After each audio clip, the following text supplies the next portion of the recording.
Ready. My body is ready, Google. Okay, hi, I'm Raymond, and you're listening to Insert Quest here. Today we are going to be playing Gods and Monsters, our Slayers of Decadence campaign. I finally got that name right. This is quite possibly our final game of Slayers of Decadence. Unless this run goes longer than anticipated, in which case this is the second last run of Slayers of Decadence. So what do you have for us, Ryan? All right. So my first question for you guys, in the mindset of your other characters, how closely have you've been grooming Landris and Filion for the roles that they are to play? How much attention have you been paying to um, the city of Firefly itself? I think we've been paying a fair bit of attention to the city of Firefly, Yeah, considering that we've been training these two gods and their lives are right. connected with that place. All right. Checking in every so often, making sure it all goes according to plan. I think we were paying attention by virtue of being there, Yeah, as opposed to like necessarily focusing on it. right. So there's In room that for surprising us. Okay. In that case, Probably not, oh, there's all of a sudden an army there, or, oh, famine, like we would have noticed things like that, but like, maybe there's some other strife. well, my question was going to be toward, so have you, the Northern Kingdom, Arcanium, has come under the influence of a new emperor. Um, have you guys been paying attention to that at all? I mean, most of your focus has been on Arcanium. Um, have you at all influenced the city to, say, build up its military or um, strengthen its defenses or anything like that? I wouldn't have, because I've put all my eggs into this we can solve it without war basket, but Mhm. Kindunos is a different man. So, Right. Kandunus, I will throw that one over to you. As the warrior of the pantheon, have you exerted any influence over Firefly's military and its leadership in that direction? I'd say every so often, I would sneak in a couple of the warriors of the True Outpost to kind of, guide them in our ways and build them up from that. Just again, more subtle influences. Okay, so you pretty much what is more important to you in that case? Is it physical defenses, like are you strengthening the city's walls? Is it a defensible military? Are you building up like an army that they can use to drive out invaders, or are you looking for like a conquering force here, where they're going to start pulling people in from surrounding areas so that they can go off and make their own conquests?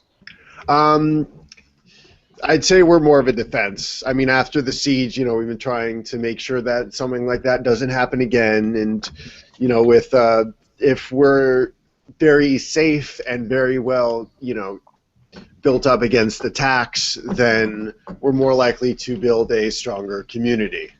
Okay. Tell me, Eric, are you familiar with the Nordic word shiri? No, I am not. It is the word from which we gain the word sheriff. Sorry, Ah, okay. shirif. Uh, and its original meaning is for every 10 farms in an area, the 10th farm, the guy that lived there was the shirif. Okay. And his job was basically to train and be in charge of the defense of the other 9, should they come under attack. Oh, okay. I just thought that could be useful. Basically like a militia. All right. Huh. All right, so you guys have more. You haven't like mobilized a huge standing army, but you've made sure that the farmers and herders and tradespeople who live outside of the city's walls can defend themselves in event of some kind of a war or an attack from the north. Yeah. Right. All right, good. In that case, we don't have to do anything mechanical for that because that's what we have right now. That's kind of what I figured you guys were going for. So, which one of you is taking the role of Filion and which one Landris? I guess we'll kind of reprise our roles from the last game where I'd be Landris, you'd be Fillion Ray. Um, I have another thought that you may be interested in. If we switch them, it means that you have a character that is built to do more social things, and I have a character that's built to do combat. Okay. If you're interested in trying your hand at more of that. It's up to you, though. If you'd prefer to stick to your strengths, then that's fine too. Right. That would be an interesting thought. Yeah, I think I will try that then. We'll All right, switch cool. Okay. So I'll So take Landris then. in that case, Filion, where are you when the scouts come back to Firefly with news of an invading army from the north?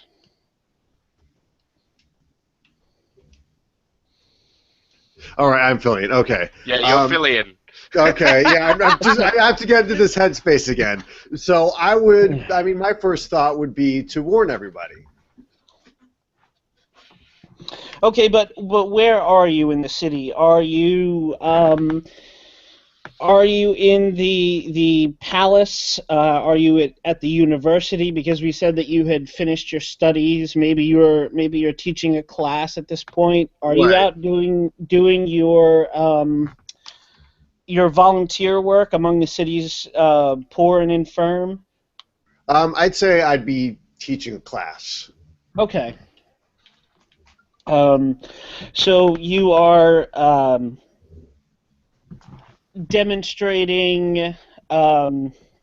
You're doing a lesson on rhetoric, and you are illustrating the logical fallacies, and how to avoid them in your writing and your thinking.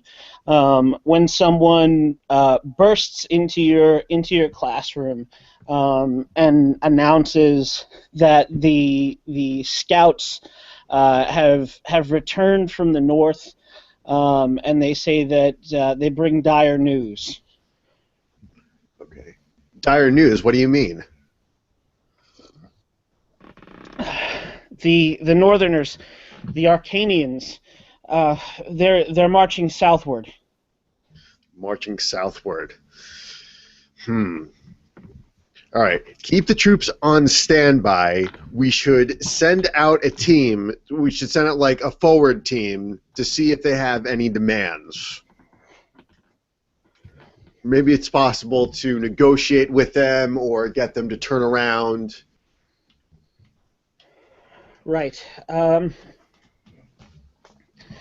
You'll want to speak with your mother, Filion. She and her advisors are meeting right now. Okay, then. All right, I'll go over there and see what she has to say. Thank you.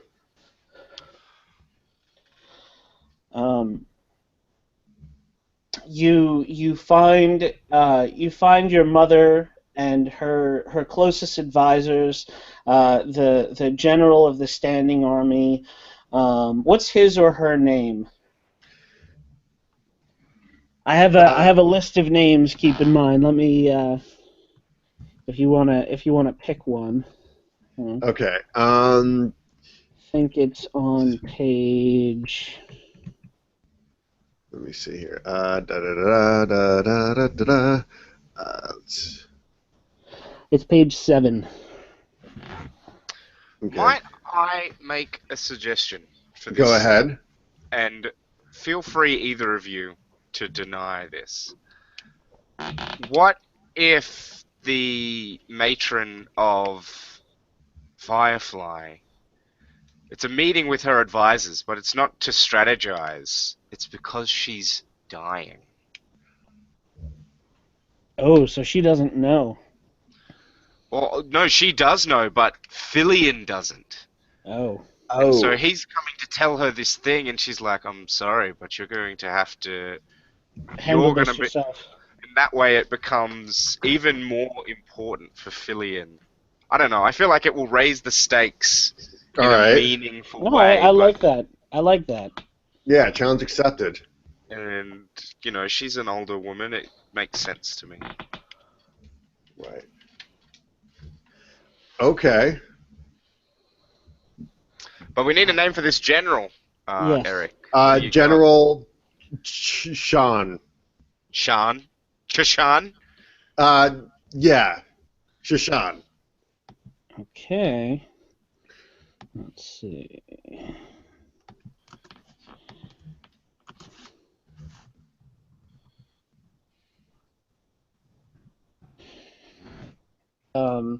So you are hastily led through the corridors of the palace. Um, you start heading over toward the room where your mother convenes her cabinet of advisors. Um, but one of the palace guards calls out to you and tells you that they are in her bedroom. Okay. And when you arrive, they are all seated in chairs in a big semicircle around your mother's bed. You've not seen her in several days, um, but she seems pale and um, almost weakened. She had a fire in her, a presence that seems to have gone. Um, and as you enter, all of the members of her cabinet and her advisors, so to speak, stand in out of respect to you. So, what do you do?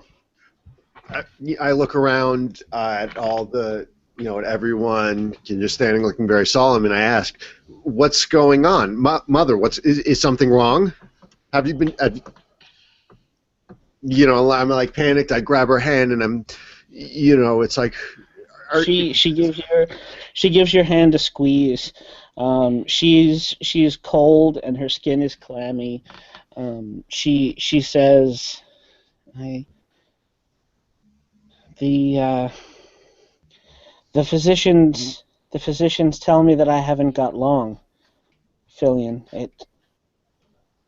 Whatever this was came upon me as suddenly as that army from the north."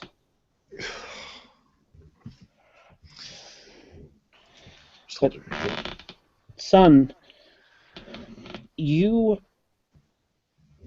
must lead Firefly now. You must be strong on behalf of the city. just holding my words back, and I just give her a very knowing look, and it's like, I thank you, Mom. I'm just very sorry that all this happened to you so suddenly, and I'm getting word that the North is coming back. I am just glad that I lived to see you born and not under the yoke of some Arcanian dictator. And I'll ensure that Firefly stays that way. I'll be here to advise you as best I can. Um, General Shashan steps forward and man or woman, General Shashan? Let's say a woman. Okay. So she steps forward and she says, Fillion, the reports that I'm getting from my scouts, well, they aren't good. The the force that the Northerners have amassed is far beyond our capability to deal with. They're about a week's march away. Damn.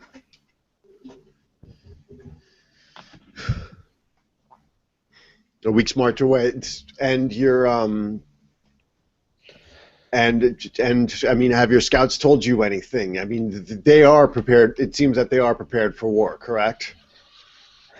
Yes, they have two. I don't know. I don't really know the sizes of military units, so I'm just going to call them units. They Right. have two units of infantry. They have one mounted, but the scouts were unable to get a clear view of exactly what they're riding, and they say that they don't look like normal riding animals. Hmm. Oh God. Turtle cavalry.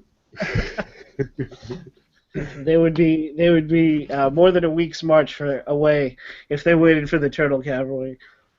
If it was turtle cavalry, I'm afraid that I'd have to defect. Oh no. Zudquip Slay, you bastard! I'm sorry. I can't resist. Let's see. And they have another unit that seems to be armed with siege weapons. Hmm. Hmm. Siege weapons, damn. I mean, this isn't looking. Okay, listen. We might be able to get ahead of them. I'm just trying to think. Like, have my troops learned anything? So, what we have learned from the warriors of the true way, Eric. we might. Yes. Remember to look at your character's aspects to remind you what their first thoughts might be. Right. I'll offer Okay. you. I'll even give you a fate point. I'll compel your trouble. Okay. All right. Let me see. Right. I forgot I'm playing Fillion. Indeed. Right. Yeah. Okay. Trouble. Which Fillion would be willing to fight, but remember, he always thinks of violence as Yeah. his last course of action. Okay. Well, there has to be some way we can at least slow them down or maybe distract them. Just something, maybe try to negotiate with them so that they can just keep them long enough so that we can either evacuate or set up some kind of plan B. All right. I can if you have a team of ambassadors or negotiators. Yes. We would you like to be among them? Yes, Here's I a think team of ambassadors I prepared earlier. yeah. What? Oh no. Well, Sure. Yeah. that's your Hold on. choice. Do you want to stay here and prepare the city? Make sure that everybody is uh, behind the walls in safety from the surrounding area, or are you going to put yourself on the line and go with the negotiation party? Well, I do have the aspect of Fillion does have the aspect of silver-tongued orator, so I think it might be best if I just give orders to help everyone evacuate and then go out there myself. Okay. All right. So you are going to. You know what? Give me a bold or clever roll, whichever you prefer. Okay, To they're the same, so I'm just gonna roll. Okay. To say write a proclamation. Make your orders clear and succinct so that everybody knows what to do, and impress upon them how serious this is. These are the same, conquering invaders who came here 25 years ago, and they mean business. Are you going to evacuate the city? Um, Well, I mean, that's another thing. Are you? I just wanted to clarify what you were Yeah. actually Are doing. you? Are you pulling everybody into the city so they can be behind a wall, and right. maybe have some defense against if the enemy lays siege to you, or are you evacuating and just like sending people south or away? I I mean, mean, at I the can. present. I'll Go. let you go. Sorry. No, well, I was going to say, I mean, the first step would be my first thought was that, okay, so if this team of ambassadors doesn't work, so we're just going to kind of do this in layers. So the first layer would be everybody get behind the walls, prepare to defend yourselves, while the team of ambassadors go out. Then the second step would be, should that fail, then everybody, start to evacuate.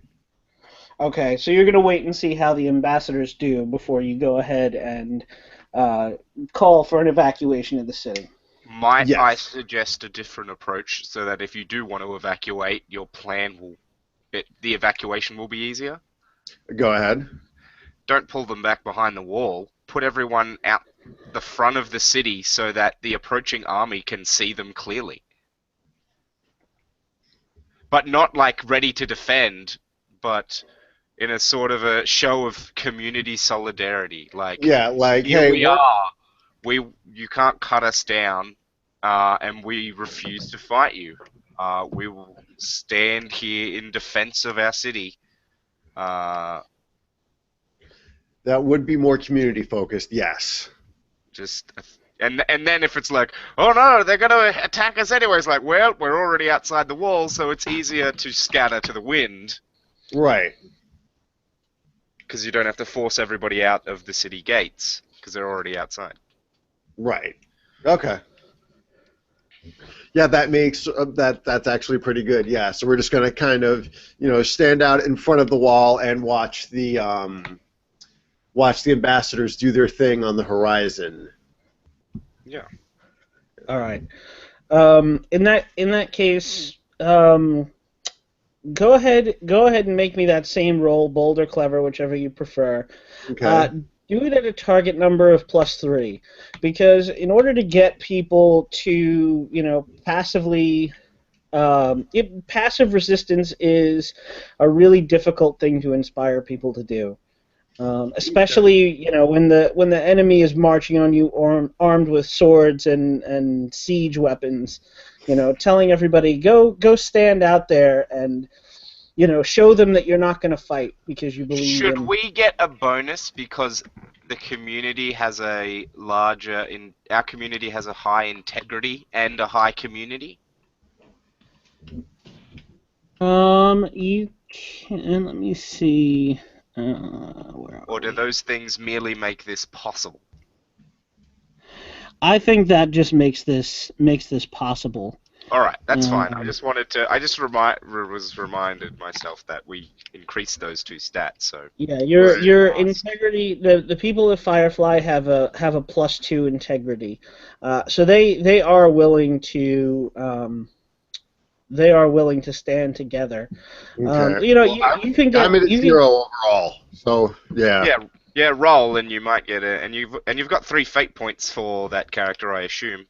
yeah, well, Right. 4 now if you're taking the compel and looking for a non-violent solution. Yeah, So that's what I'm saying. That's so I'm setting out the ambassadors. I'm going to use violence as a last resort. I rolled already, and I got a 0. So You all know, right, so so you're you looking. could spend a fate point to re-roll, or you could spend a fate point to get a. Is it a +2 or a +3? I can never remember. It's a +2. But you know what? okay. I will give you a +1 for your integrity score, um, So you since could that either. is working in your favor. Okay. So re-roll or +2, whichever one you want. All right. But if it's +2, you're just barely making it. Like you'll meet Yeah, I the think target number. Right, I'm going to reroll then. I'm going to spend a fate point and reroll. All right, well, okay, so now I'm at +2 overall. See? So you can invoke another aspect to get a bonus if you can think of another one that's relevant. Oh, Like yeah, I got say, Yep. silver tongued orator. Okay. Yeah. So So that you're gets us doing to violence as a +4. last resort, and okay. So you write that out as a proclamation. You know, we're not going to fight these people. They invaded our city and burned our homes and enslaved us. But we're going to show them that there's another way. We're going to offer them the olive branch and see how they react. Right. So you set off with your team of ambassadors, whoever they may be. Um, any last orders for General Shashan? Um, uh, I got nothing. Okay. Or yeah, so I mean, just get them in front of the city. You know, tell them to remain steadfast. That we're going to extend the olive branch. She asks you. Um, she is very resistant to this course of action. So you're getting a very icy attitude from her. She says, and the civilians are to lay themselves at the feet of this invading army. What of my troops? What? Uh, your troops are to protect them in the event that they launch a surprise attack. That they try to start shit early. How am I to defend them? They're spread out throughout the countryside. Damn. Okay. I do not have the force, Fillion. I don't have the men and the women to protect them. Hmm. Should we wait behind the walls? Should I station them elsewhere? How far away did you say this army was? About two. About a week's march. So they're probably a few hundred miles north. Can you send me that map again, please? Just because I don't have it up. They Yes. they would not be on it. No, I know. I just want to look at where our lands are laid out. All right, hang on. I have to find it now. It's that Gods and Monsters. Okay. Map coming your way in chat. Thank you. All right, I'm gonna take a look at that. See, maybe like we can station them somewhere else. So I don't know if we ever put Firefly on this map. I don't think it is, but it's along a river, and Yeah, it's it's near somewhere. the It's knowledge in place. it's in C, the Hills of Serenity, along E, which is the river. Yeah. So it's probably in that upper right quadrant there somewhere. I reckon you could try and send your soldiers to the bloody bog to flank. right, let me just open up that. Yeah, that's what I was gonna. I was gonna see if there's any place to flank them from. Because Okay. if we can draw them into the bloody bog, that's gonna be shit for them. Yeah, that's right. Let me just. Where the hell is the God of Monsters? Okay, I was gonna go here and read a brief. What the bloody bog is? It's full of death and miasma. Yeah, Okay, yeah. it's So it's all right. the swamp with the poisoned water where Zunquib Slay and Yat Rindreth invented Mosquitoes yeah, Yeah. and fouled water. and foul water. Okay. So it's not going to be peachy for our soldiers either, but they might have the advantage in that they are from this place. Right. So Yeah, that seems to be the correct course of action here. So, all right, so Shashan, set up your troops in the Bloody Bog to possibly flank them and draw them in. I know it's not going to be pleasant for us either, but I mean, it is a place of death and loathing, and hopefully they will be able to. Hopefully, we might be able to at least make it difficult for them. All right. Well, if you can draw them in somehow, my troops and I will be ready for them. If not, we'll await your signal, and if they come for the city, we'll be ready. Right. All right. So you take your delegation of ambassadors. How many people are you bringing, by the way? Just for I'd say like a fair group. Not a big enough group to look intimidating, but let's say about like 10 people, maybe. I don't okay. know. What would be a good number to bring? Like 10, I feel like 10 sounds about right. Yeah, 10 is a good number. I mean, you're approaching a force of probably tens of thousands. This is like big, biblical army-sized Right. army. Zun Um, Quibsley will ride as one of the 10, posing as an officer of the treasury for Firefly. I'm decked out in abacuses and writing slates. all right, Okay. Zunquib Slay, you can make that subtlety roll, Oh man, I'm great at subtlety. It's my jam. Where's my character sheet?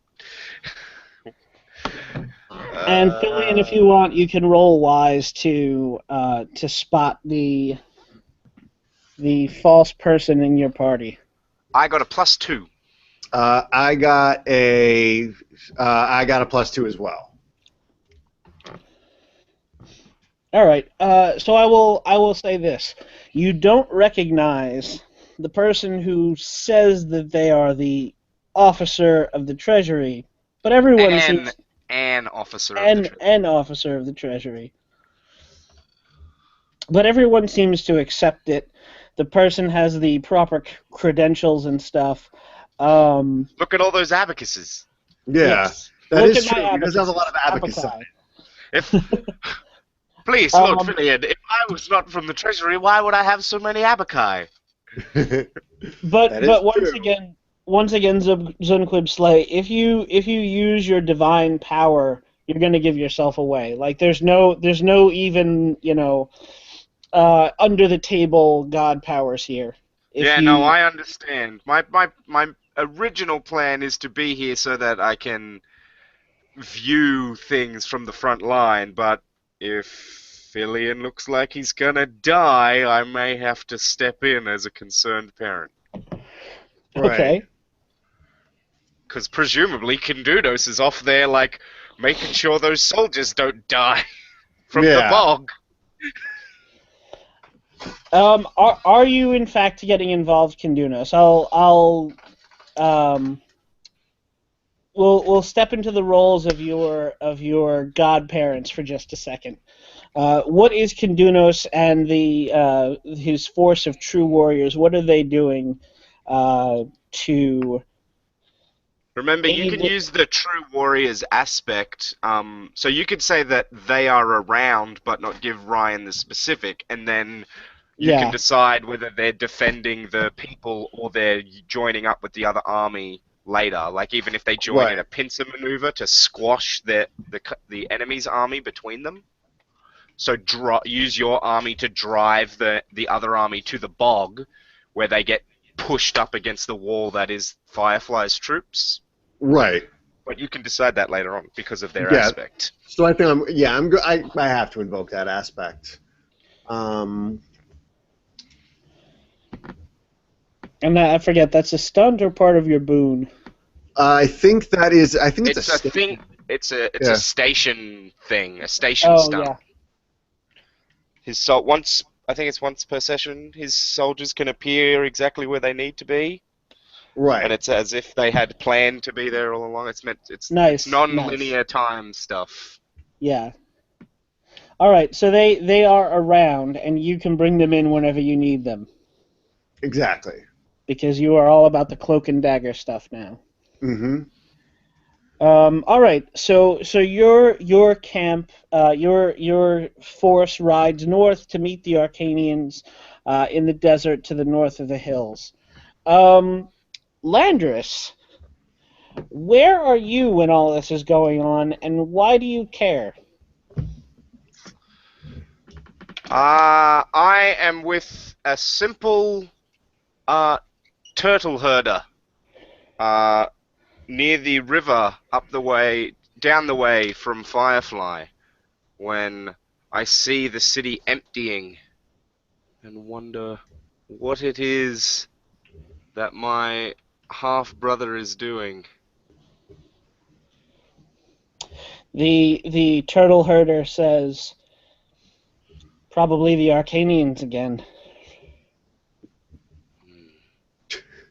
Sounds like it's probably the Arcanians again. Something's up with the Arcanians. Yeah. Um, I will say that Landis uh, gently guides that herd slightly closer to the people of Firefly as they're lurking out beyond.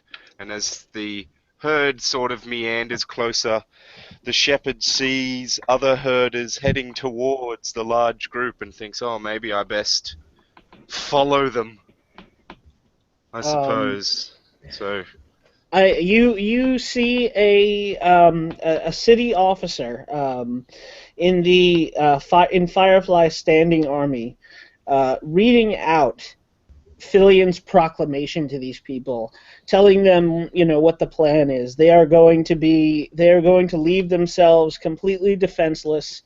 They are going to lay down arms before their enemies and offer them the chance to make peace. There is no way you realize that the army the size of Fireflies can protect all of these people and their herds. Landris is a man of the people, a man of the herder. He's not going to let them stand defenseless. And best yet, why would an army be afraid of a herd of animals gathered around a group of defenseless citizens? Uh, all the herders suddenly think this is a great plan. Suddenly. They're all like, oh yeah, I get it. It's like the herd. We're going to be like the herd. If there's a huge amount of us, then the predator can only take like one or two of the flock at most, Right. which makes the mistake of thinking of an army as a single predator. Right, when they are clearly a herd of their own. Yeah, a herd of wolves. So Okay. because Eric did so well on his role before, they are all going along with this. They believe that they trust in Filion. They trust his strategy. They believe that um, that peace and brotherhood and um, the chance to lay aside old grudges will prevail over the Arcanians, which seems to be their natural thirst for conquest. So thirsty. Yes, they are very thirsty for conquest. So I will put this out there. You also, as part of the proclamation, you hear that Filion himself and 10 of his personally chosen delegates are going out to try to negotiate with the Arcanian forces. Um, No. He's a madman. He'll die. They'll kill him. So what are you gonna do with that? Are you gonna go? I mean, like we had sort of set it up that the two of them had developed a closer understanding at the end of last session, with Fillion spending all that season as a goat herd. Landris is, for a moment, torn between a need to protect his friend and brother, uh, but realizes with a heavy heart that Fillion doesn't need him at the negotiation.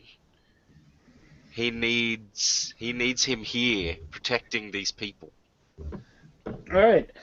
So that sets up a really cool pairing because we have Landris and Kindunos who are staying behind to set up the defenses, and Zunquib and Fillion who are going ahead to negotiate with the Arcanians. Each player has a soldier god, and each Yeah. player has a social god, a diplomacy god. I feel, yeah, this actually worked out really well. I think that's actually a very genius move. Well, because if I'd controlled Fillion and Zunquibsley, then it would Right. have been me and me talking to Ryan. Right.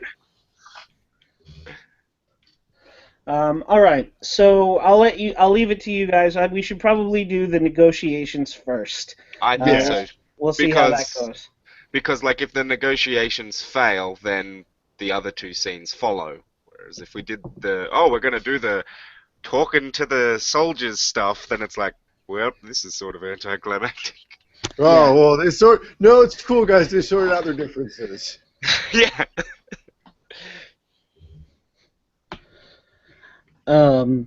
So your cadre of diplomats rides north through the desert for days. It's a hard ride too.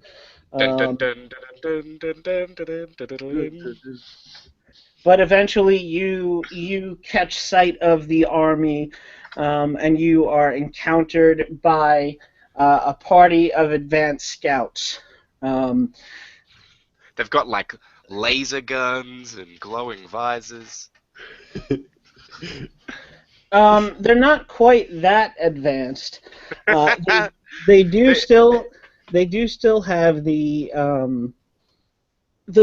bronze armor. The party of scouts that you encounter, they seem to be riding strangely formed creatures. They're the size of horses, but they have features that are almost porcine in a way, but they also have like leathery hides that are wrapped around their sides, which seem to be part of their bodies as well. They are not creatures that you have ever seen before. I don't think they are creatures of this earth. Yeah.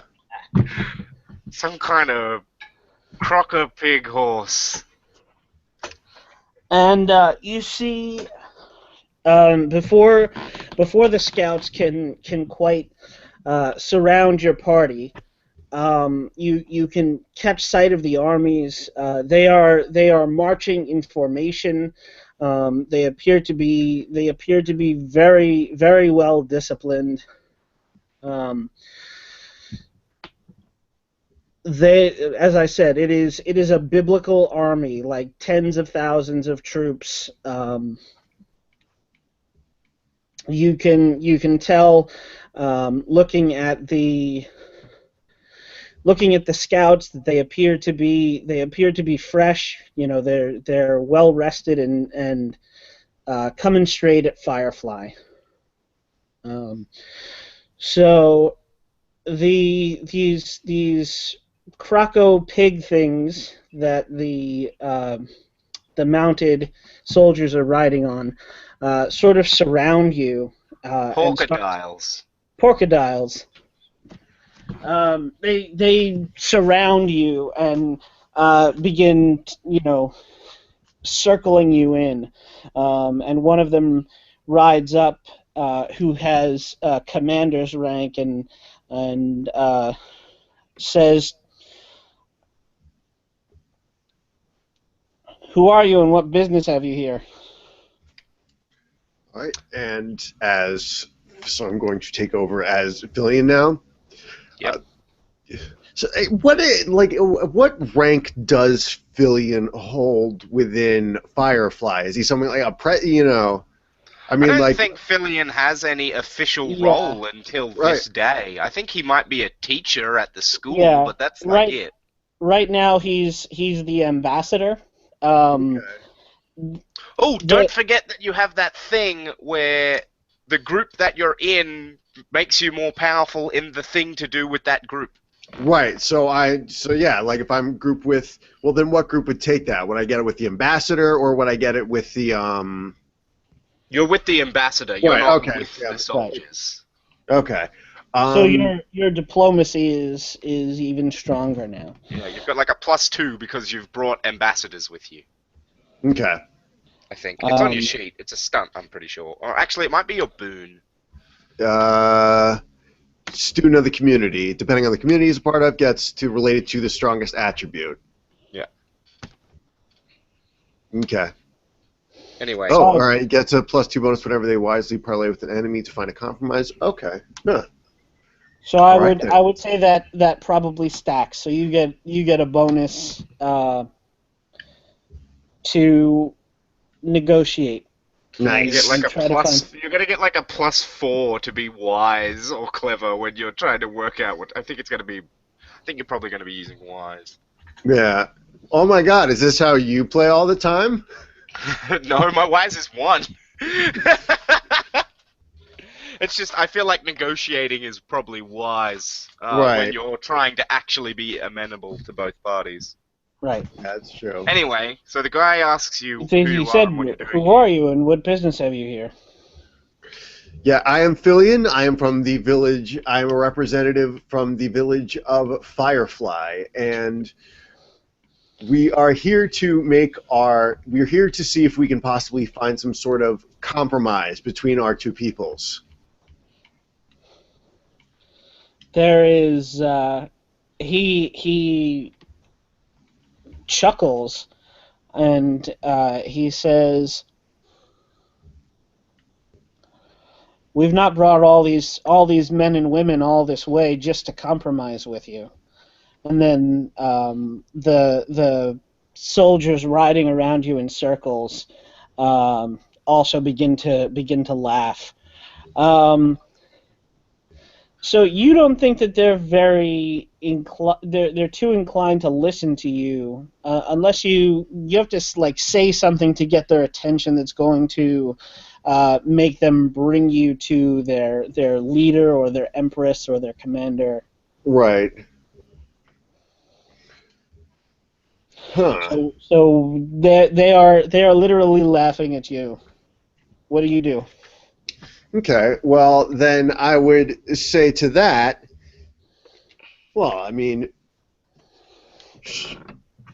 well, you wouldn't be at our doorstep if there wasn't something you wanted, and maybe we could give it to you.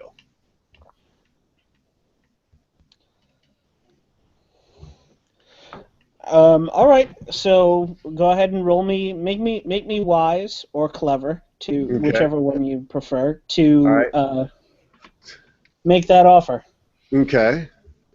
Make it a wise. All right. Let me just bring up feeling in the sheet.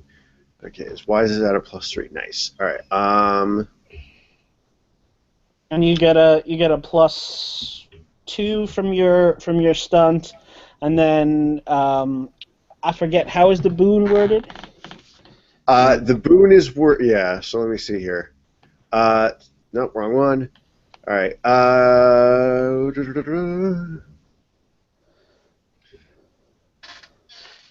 Okay. Yeah. You get a +1 bonus related to their strongest attribute.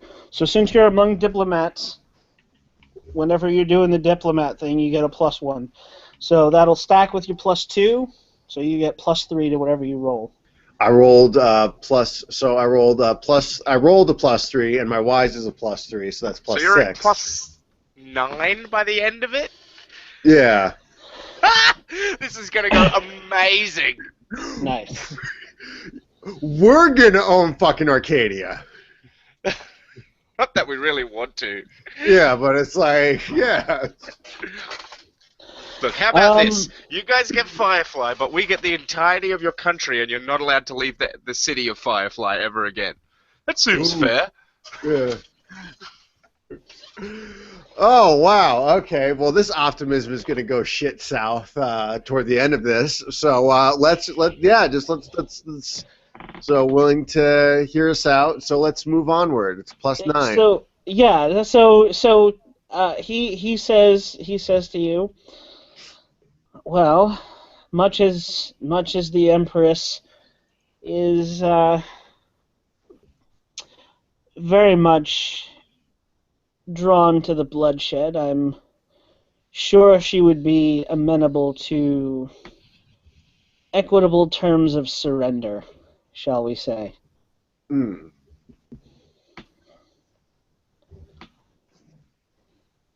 Come with us. Okay. So I'll follow him. As your party heads towards the army as it marches on, the riders flank you on either side. You're definitely boxed in. I'm not worried. Hmm. So just to speed things along, the commander rides ahead, and you can see, because there's really not too many dunes or hills or features. It's more of a flat area. Right. You see him confer with a few of the commanders who are riding at the head of the army.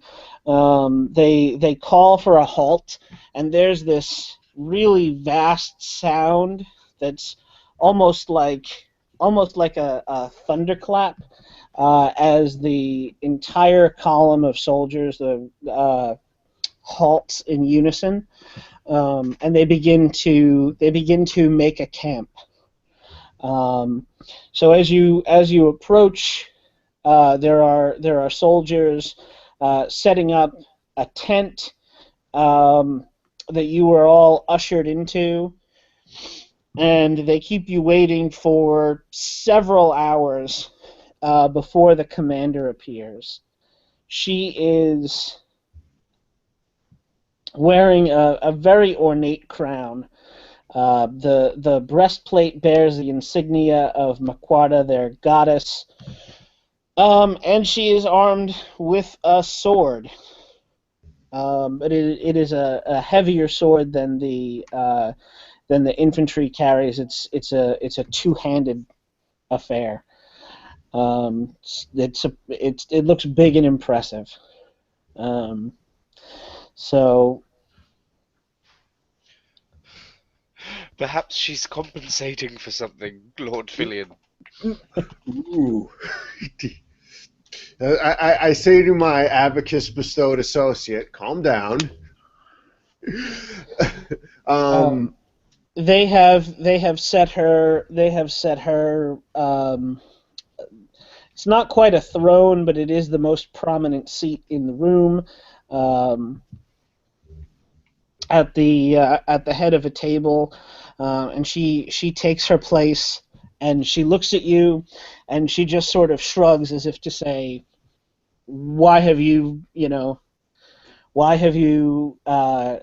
made me stop my invasion? What could you possibly have to say?"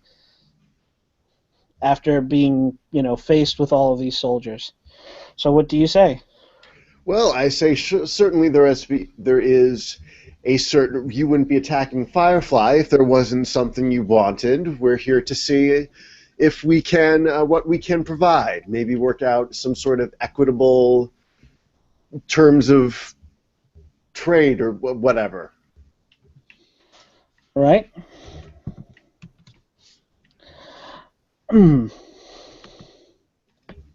Here's my answer to that.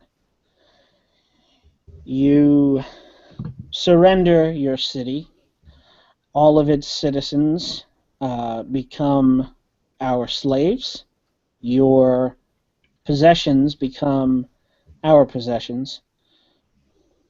Your soldiers agree to fight in our army as we continue our conquest to the south, and no one need die in a pointless war. Okay. So this is where the negotiations begin. All right. And she Okay. So. is there. So she pretty much told you that the only thing that she's going to accept is like an unconditional surrender. And if she gets unconditional surrender, she's not going to slaughter anybody or make an example of anybody. It'll be a peaceful transference of power from your regime to hers. Except that her regime is terrible. Except that her regime is terrible, and Yeah. So. there's that whole everybody becomes our slave thing. Yeah. So I mean, that's just not a good look. I'm gonna do this in character. I lean towards Filion and say, "My lord, I know I am only a treasurer, but I am quite versed in negotiation. Might I suggest your tactic be to find out why they need our soldiers and why they need our slaves, rather than simply tell them no? Okay. If you can find that out, you may find a path to an equitable solution." Yeah, and I'm saying this out of character that hey, maybe that'll yeah, and I'm saying out of character, yeah, that's what I'm trying to do. I'm trying to find out if there's some kind of I'm just trying to get the reason behind it so that I can just kind of drill into it. Okay. Yeah, it occurred to me that I can do the normal suggestions that I try to give you. I realize I can actually do them in character in this Right. scene, so yeah, I will do that. I would say make that as a subtle roll. She is going to roll clever to see if she can spot that you're fishing for information and not actually, making a counter proposal. Okay. All right. So she is at +2. All right. And I roll or Ray rolls? You would roll because you're the one. I mean, he can give you a bonus because he's there, but he has to help in some way. Right. So I'm just going to roll you, subtle then. You already have. I would say in this case. The way I'm going to help you is I unpack from my bag a traditional wine from our lands, not made in Firefly, but made in the what are those arid lands called? Oh, those are actually your lands. The No, mine are the dunes. I'm thinking of the other one. The somber scrubland. Yes. So in the somber scrubland, there's a wild growing fruit that they make a wine from, and it is considered to be quite good at lubricating negotiations, and is often served in trade meetings. Okay. In the Firefly treasury. So I'm pouring that out. So that will give you Eric a +1. That's Raymond assisting you in this roll. So the number to beat is +2. You already get +3, and actually +4. So unless you roll more than 2 minuses, you got this one. All right, so I rolled so now I'm going to reroll because like I rolled before and I got 2 minuses. So I have that. Yeah, I have the bad habit. If you don't want to spend the fate point, I will let you take a minor consequence in order to succeed at the roll without having to re-roll. All right, I am going to reroll. Okay, so you'll spend the fate point then. Yeah, because I wanted to start this as non-violently as possible. Okay, so now I'm overall at a -1. My subtle's at 0. So, And you get +4. yeah. So you're at +3. So Okay. she starts drinking the wine, and she obviously feels like she's brought the superior force. You're just a paltry band of negotiators, and she literally has thousands upon thousands of troops. So she feels like she's got the upper hand here. So she's not expecting you to fish for information or pull any kind of like she really just expects you to plead, and that's it. So now you've got her off guard. You can ask her the questions Right. that you want Right. to ask. Well, I mean, okay, so now I'm talking to her. I'm back in kayfabe. So now I'm talking to her, and well, I mean, your army is just so vast and so wide. Why do you need our soldiers as your soldiers? We are our civilization is built on conquest. It is what our mother goddess demands, and it has brought us nothing but wealth and prosperity in the past. We have had our setbacks, certainly, but since I assumed control from my father, who let the empire go to pieces, I found that as long as you don't slaughter too many people and burn too many homes, most are willing to accept our rule. Hmm. In the long run, it brings prosperity for everyone. And she gives you a smile. I am going to hand Fillion a scroll from the Office of the Treasury with reports on the rioting and revolution that occurred some years ago within the Northern Kingdom. And the reason that the Treasury took an interest in this was there was supposed suggestions of alternate modes of performing economics, such as a means of distributing wealth amongst all people to raise all ships, so to speak, Right. and things like that.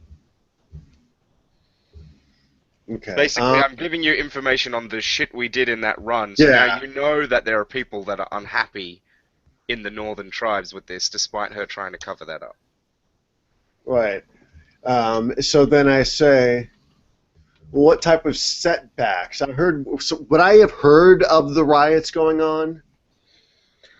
If I remember correctly, the last scene took place in like a refugee camp, Right. because there were people who were literally abandoning Arcanium, Hmm. and that was only a few years ago. Okay. So yeah, so then Fillion would have known about it at least. Okay, so then I said, well, what kind setbacks? You mean like the riots of the riot that occurred a few years ago. That is one of the setbacks. I mean, yes. Her expression noticeably sours, and she says, "But not to worry. We have employed strict new rules and guidelines to ensure that the lower classes and the slave states are fairly treated." Okay. Let me see. So I'm just trying to see how else can I swing this a little bit. Right. So treated fairly. Well, how can we ensure the same thing for our people? What are you hoping to do? Because her answer is going to be, "You can surrender to us unconditionally, and we will uh, we will implement the same system, ensure that all of your citizens get a fair stake of the empire's bounty." Right. Okay. So I guess I should ask her more about the systems, because that sounds like a vaguely evil thing. Well, Like, the line that she's trying to sell you on is that her government now, does its duty by its people, whereas before it was run by a bunch of elites whose only aim was to make themselves richer and more prosperous. Now they do it for the empire, and there's infrastructure in place to make sure that everybody gets the food that they deserve, and everybody gets paid fairly for the work that they do. And you can, your city can be a part of that as well, as long as you surrender to us. okay. And I mean, obviously the answer is no, but Yeah. right. Like I'm just trying to like work my way around this here. Well, if because then like I could say, oh well, we could just totally steal that for ourselves. Thank you. Um, well, I mean, surely you can't do all of that alone. I mean, you could do that. No, I don't want. The thing is, I'm trying not to come off as weak. I'm trying to come off as like, well, like you don't know what you're doing. We know what we're doing. So, I think you don't need to worry about trying to change her, the Empress's mind, because we're yeah, not going to get her to surrender to us. You need to be trying to pull out as much information as you can about why they feel they need to come and do this stuff, because then right. the way Yeah, we're gonna that's the thing I keep getting like distracted from. the way we're gonna stop this is by talking to her army, not by talking to her. So at the Right. moment, just focus on getting information out of her.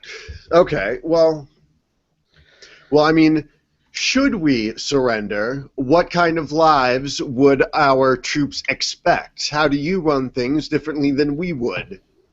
Or, like what makes your army so special? That's, what kind of techniques do you use? Basically, the thing is, I'm trying to say, like, what can we expect, As Empress, I can assure you that we would ensure that your people could, in time, free themselves from bondage, provided that they pay due tribute to Arcanium. If you surrender amicably, perhaps one of our newest strategies has been to allow people to rule themselves as much as possible. Perhaps you or someone of your suggestion could be appointed a regional governor, and provided that you swear allegiance to me and to the Arcanian gods,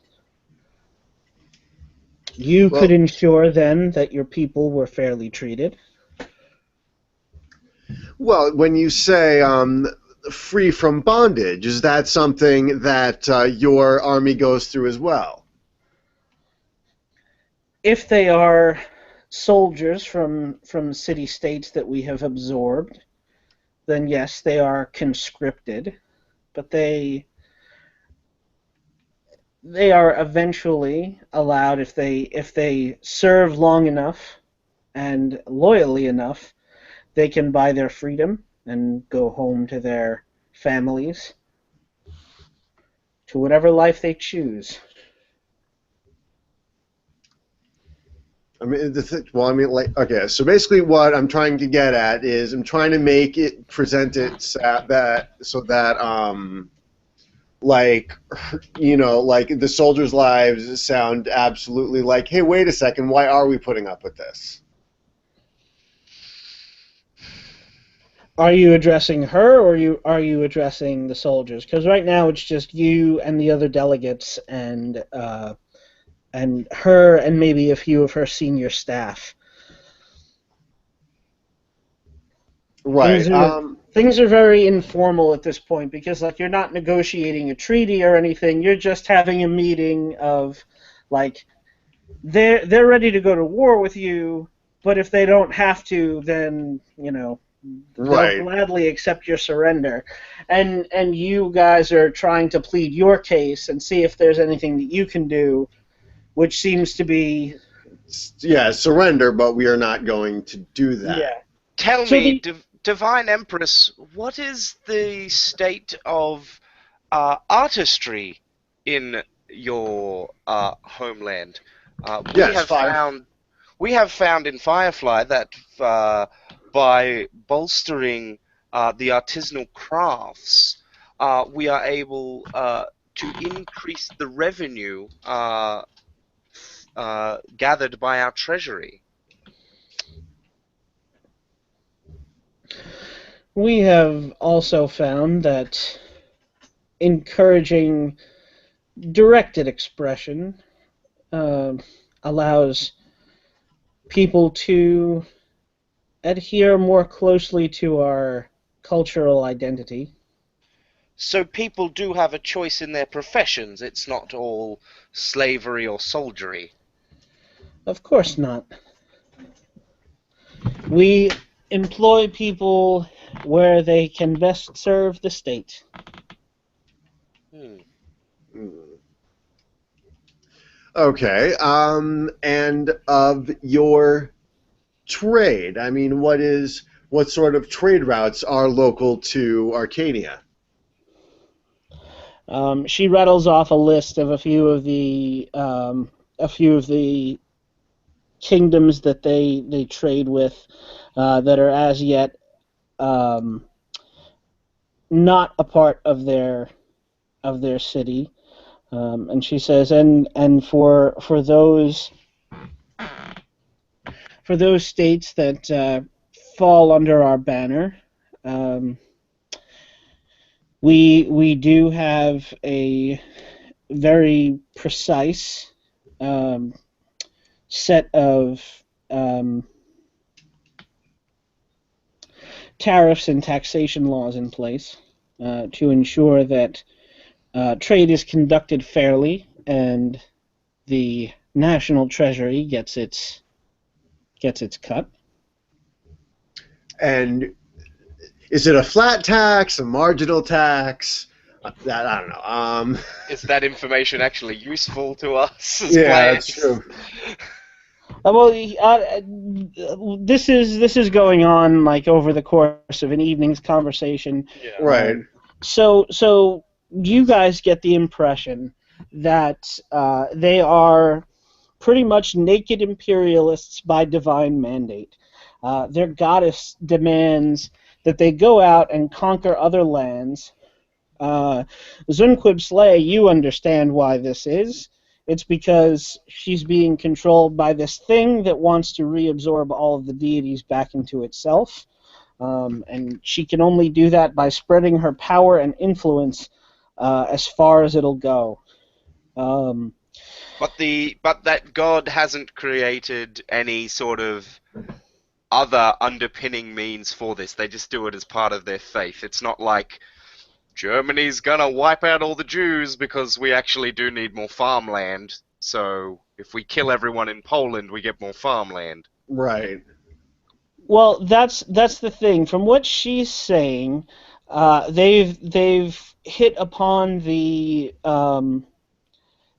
Roman way of doing things, which is once you're conquered and Romanized, then you get the Roman infrastructure. You get roads and trade routes, and as long as you pledge your allegiance to Arcanium, you get to have all the benefits of their infrastructure and their army and stuff. So if you're willing to surrender, it's a win-win, but that means giving up your autonomy and possibly consigning a significant chunk of your population to slavery, and Yeah. also giving up that cultural identity as citizens of Firefly that you guys worked so hard to establish.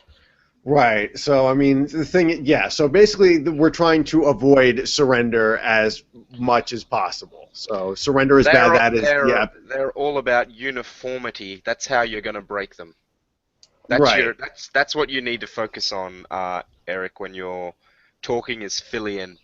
Okay. At some point in the future of this session, you are going to be talking to that entire army, and the way you get them to side with us is by reminding them of their people's culture. Okay. Right, because all of these, whoever they were, they're not anymore. The They shit they that are broke Rome will break this empire. Okay. It's too They've much. got an army. They've got an army made up of auxiliaries from different countries. Like that's how you get them. Yeah. So basically, like my entire point as filling this mission is like, hey, our shit's different. Not that. Yeah, like outside influence. God, I'm just trying to think of a movie reference here, but we should get back to the game. Yeah. So, yeah. So do you want to see if you can fish any more information out of her, or do you want to, like, actually, she says to you flat out at the end, as things are starting to wind down.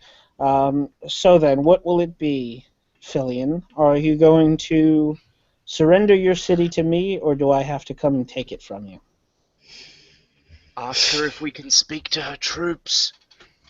Yes. Like, as in individually ask them about their experiences. Yes. Well, the thing is that again, should we surrender, I just want to make sure that your life is the best life for my people. I mean, obviously, I would like to speak to some of your constituents directly, get an idea of what is to be expected with life under Arcanian rule. She looks hesitant at that, and she says, "I feel my offer has been very, very generous. I've wasted all afternoon talking to you, drinking this wine, when we could be a day closer to Firefly." So she is annoyed. So go ahead and make me a wise roll, or even subtle at this point. You have your wise bonus, so go with that. Yeah. All right. I'm gonna roll wise. And she is going to. Remember, you have a +4. Yeah. Yeah. Oh, Plus good. 4. Yeah. Sorry, +3, because I'm not helping you. Right. And she's at +1 to resist you. So I'm +3. Yeah. So I'm at +2 overall. +2. All right. That's enough. Yeah. So she reluctantly says, "Fine. You have until sunup to make your decision." And then she stands and just walks out. She says, "Talk to whomever you wish." Okay. For Oh. narrative convenience, sir, might I suggest we divide and conquer? You talk to some of the soldiers over here, and and we all disperse amongst their camp and talk to as many, just to try and get a sense of their former lives and how they compare to their current lives. Yes, And that is I don't think we should actually do that individually. I think that Ryan right. should just paint us a picture. And Yeah. I Right. think that our goal here again is still just finding Just out. Because if we basically, yeah, find out facts about their previous lives, then we can sprout them back to them in a speech. yeah, basically, sow dissent. Yeah, well, no. So we're not sowing dissent now. If Right. we, I mean, but we we're laying the groundwork in which to sow dissent. Yeah, so by finding out about their previous lives, when we do make that final speech where we're like, these people want to take away your culture, we will be able to actually reference their previous cultures. Right. Sendarians, do you not remember the beautiful songs of your trees and how they have been taken from you as your wood is chopped to burn furnaces? Shit like Yeah. that. Okay. Yeah. So I say thank you to my Baabicist advisor, and I talk to some of the soldiers, get a feel for where they're from, and compare it to how they've been now, and what kind. And Okay. So give us some cultures, Ryan. yeah, just Or will we just have a pool of cultures and we'll just pull them out and just say shit like I just I have a bunch of magic cards I've yet to sort. I'll just make some shit up from that. did? Do you not Right. remember the Doomblade? Yes, clearly we should be allies, as Zendikar was once allied to fight the Eldrazi menace. You do get the Sendarians. They are people from even further north than Arcanium. Their city state was built in a great pine forest. Um, as Raymond said, their trees have been their forests have been logged, Despoiled. despoiled by the Arcanians, um, because they don't care.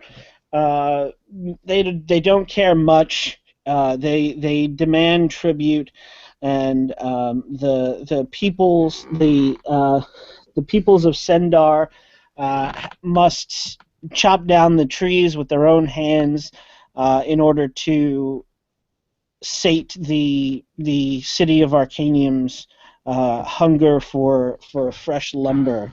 The Ulthurians are not even a single people, but they consider themselves one in the face of the Arcanians, and they are treated as such. They were a loose confederation of tribes from the sea coast, um, well known as fishers and builders of boats. I'm Uh, making notes for Eric while Ryan talks, by the way, if you can hear me typing. And I am scribbling notes and while they Ryan's were talking. they were conscripted to build up the Arcanian navy. Okay, build up the name. Right. Well, that goes with the boat thing. Also, their seas are now being fished clean, because Arcanium promises to feed its conquered peoples, and some of that food is needed elsewhere. So once again, they're just taking from the land to feed its vast territories. Um, that's what I got. Eric, do you have any of those magic cards? We could probably do one Hold or on. two more. Yeah, hold on. I got some. I'm going to bring out the fat pack. I'm back here. See, the thing is that this latest set took place on only one plane, so I'm going to kind of. Oh no, actually, hold on. So basically, the point of this new block Zendikar is that it is this Don't plane. explain it. People can look it up if they want to. Right. So, but I'm just giving the abridged version. It's All right. that it sounds more like the Sindarians, though, where it's this environment that was very lush and filled with mana, and then these Cthulhu-like creatures called Eldrazi just came along and just started shitting everything up because that's what they do and consume, and that's pretty much what like the impression I'm getting from this here. But from what the Arcadians do to. So what was the card called? I mean, there's no specific card, but I'm just Oh, trying to it's look just a at the. playset. All right. So Yeah. while Eric decides what culture he's going to make up out of magic cards, I've got one. Okay. Okay. The Pasden. Pasden were have been subjugated by the Acanians for so long that most of their history is lost to them, and the only thing that they were allowed to keep was a song from their deep past that talks about that talks about being a nomad and traveling with your family freely across open lands, and they came into conflict with the Acadians just by virtue of they wandered into a desert, didn't realize that it belonged to someone because they don't understand how land could belong to someone, and then they were subjugated as the first Akkadian slaves. Uh, and so that is their past. They are first of the subjugated peoples. And I will write an abbreviation. When you talk to them, they have been in bondage for so long that they almost consider themselves to be Arcanians, but they are still considered a separate people by those who were originally part of the conquering force, the city-state. Yeah, and even though they've been subjugated by them for like thousands of years or whatever, they're still not really considered Akkadians. So, like, would joining the Acadians even bring what the Acadians promise? When you're done being in the military, you'll be considered one of them, but you won't because you're not. Yeah, well, that's the thing. They've served their time as slaves, and now they are technically full citizens, but they're still second-class citizens. Yeah. Right. And I think we could do one more. So what do you got for me, Eric? All right. So this is loosely based off the core. Their culture is called the. God, what was that? I'm trying. I lost my place here. No. The Rothi and Rathi. Rathi. Yes. Okay. And what they are is that normally they are a lot like the Native Americans. They are a group of nomadic people, constantly moving from place to place, carrying the bare essentials, and they have a very deep, deep reverence for the lands they travel. However, and they usually try to, like Burning Man, try to make sure that there's no existence that you were there. Okay. Leave However, no trace. Leave yeah, no trace.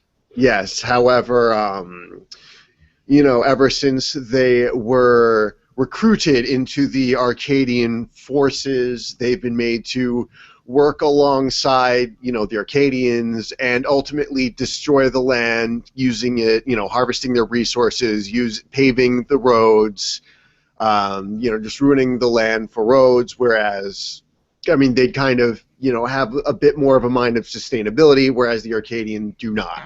Like they Okay. kind of, yeah. Sustainability, that's the word I'm looking for, yes. Yes.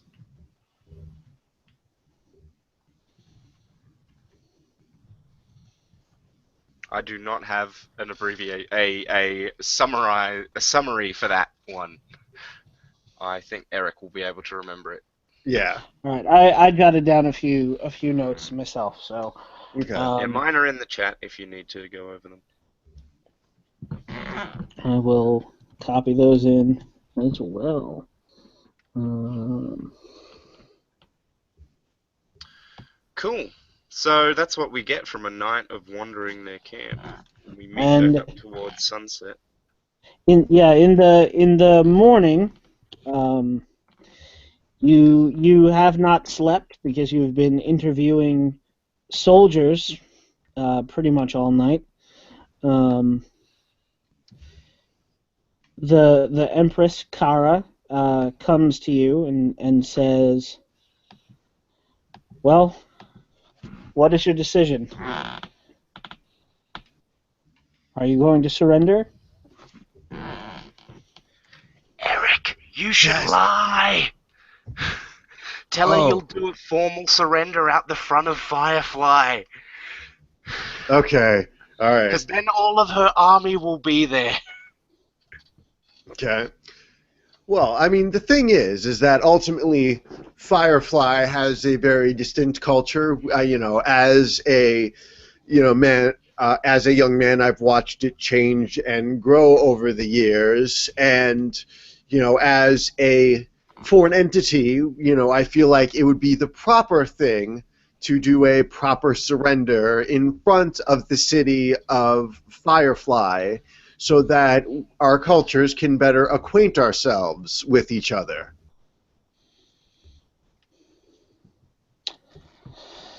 Okay. So you are not going to surrender until I march my army up to the gates of your city, is what you're saying. No, I'm not saying that you're going to take it by force. I'm saying that we should have a meeting in front of the city so that, we can, again, do this in front of our respective peoples. A formal passing of the deed, so to speak, if you're familiar with housing law. All right. So go ahead and roll your wise negotiation. Okay? You don't get unless Zunquib Slay does something else. You don't get the bonus from the wine anymore because that has passed. Right.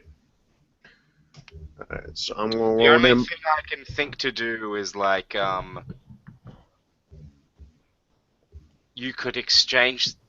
No, okay, fine, I'm gonna do it. I'm gonna do it. I am considered very important to the running of our city. Perhaps Look how I many could, abacusai he has. perhaps I could stay with you as a promise, that your time will not be wasted by marching to our city. Oh, I was going to insist that some of you remain here anyway. That will give you a +1. But yes, you will be technically their prisoner Yep, and therefore unable to escape bonds or prison. that's right, Eric. I am Yep. their prisoner. Okay. So that'll give you a +1, Fillion. All right. Yeah, I am at. So for my roll, I'm at +4 and plus diplomatics. Would that count as like my diplomatic solution stunt? Yes. Okay, so I'm at +6. And did All up you? when everything's done and rolled. Yeah. So I mean, I have plus. Yeah, no, I So was just checking. So he got a +6 on his roll. yeah. All right. And she did considerably shittier. I'm going to spend one of her fate points to re-roll that. I really hope she does worse. She did even fucking worse. Perhaps I am a Um, god of fate. maybe. So you succeeded with spin twice over. You got 6 shifts on her. So yeah, she doesn't even if you go back and you try to pull some kind of stunt, she's got you outnumbered and outmatched. She is just cocky as hell. So she doesn't really care. Yeah. If you She actually want says aloud, "What could to, possibly go wrong?" Fillion doesn't know that Zunquibslay is in prison, does he? no. As Should I risk it? No, I'm reckless. As they ride off back to the city, it rains. It begins to rain, and I'm hoping that Fillion understands what that means. Do I need Um, to make? I mean, it's. I mean, I let's, you know. know what? Let's leave it up to the dice. So I would call that subtle Hmm. Zunquib Slay. And Fillion, you roll your wise to see if you can take put Okay. together the symbology. And I'm going to have her roll on behalf of the Arcanians to see if they feel like Sense the something is. omen. I got Yeah. a +3 in total. I got a +3 as well. Okay. So yeah, you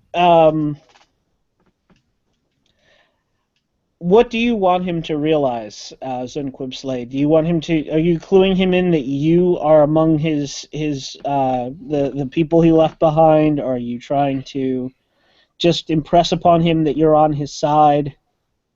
The point of it is for him to know that the person he just left behind was Zun Quibsley. And everyone knows the story of Zun Quibsley and how after the war with the gods, the gods laid down those laws that he would never be able to break bonds again, for that was too much power for one being to have.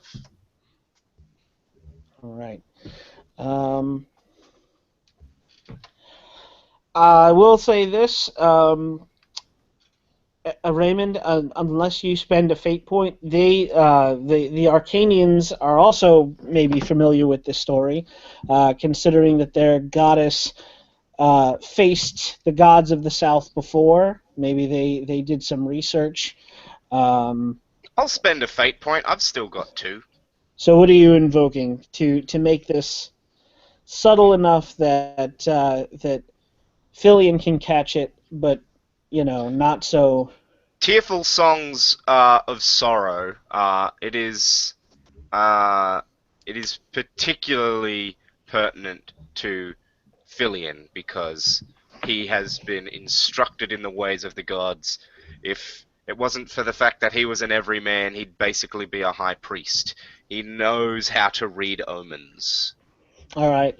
So Fillion, as your party rides away, the massive thunderhead gathers over the desert, which moments earlier was just clear, unbroken sky, and it begins to rain, and you look up puzzled, and you kind of glance back over your shoulder at the army, and you see the treasury officer who was pouring out the wine last night has in the rain, and you make out very clearly that he is crying. There are tear marks down his face, and you understand that this is one of your gods who has just placed himself in bondage that he cannot escape. I I look back at I look back at him and give him a very cheerful sorrow for I just give him a slight nod, which to the Arcanians look like you're gonna be okay, Mister whatchamacallit, Abacus, but Treasury guy. yeah, treasury guy, but but like I kind of hurry back because I know that we have to come up with a plan. Or we have to do something to, I acknowledge the fact that he's making a great sacrifice for the city of Firefly, and I will not let it go in vain. So you know that you have a divine being on the inside, but there's nothing he can do to free himself if this all goes wrong. Right.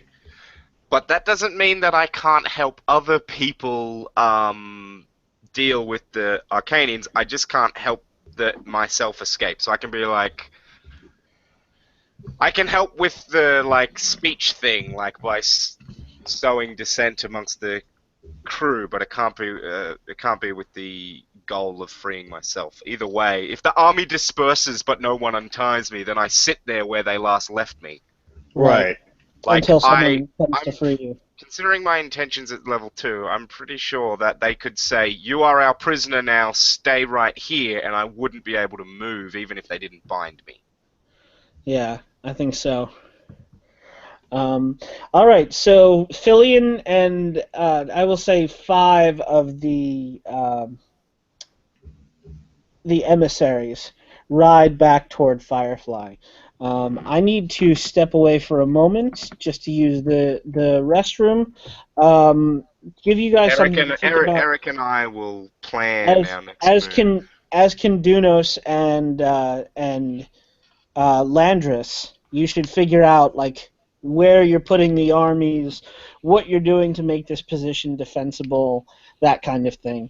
I don't Yep. think we're going to have enough time to do the final battle tonight in this session, but that will be next week, I think. There we go. I knew it.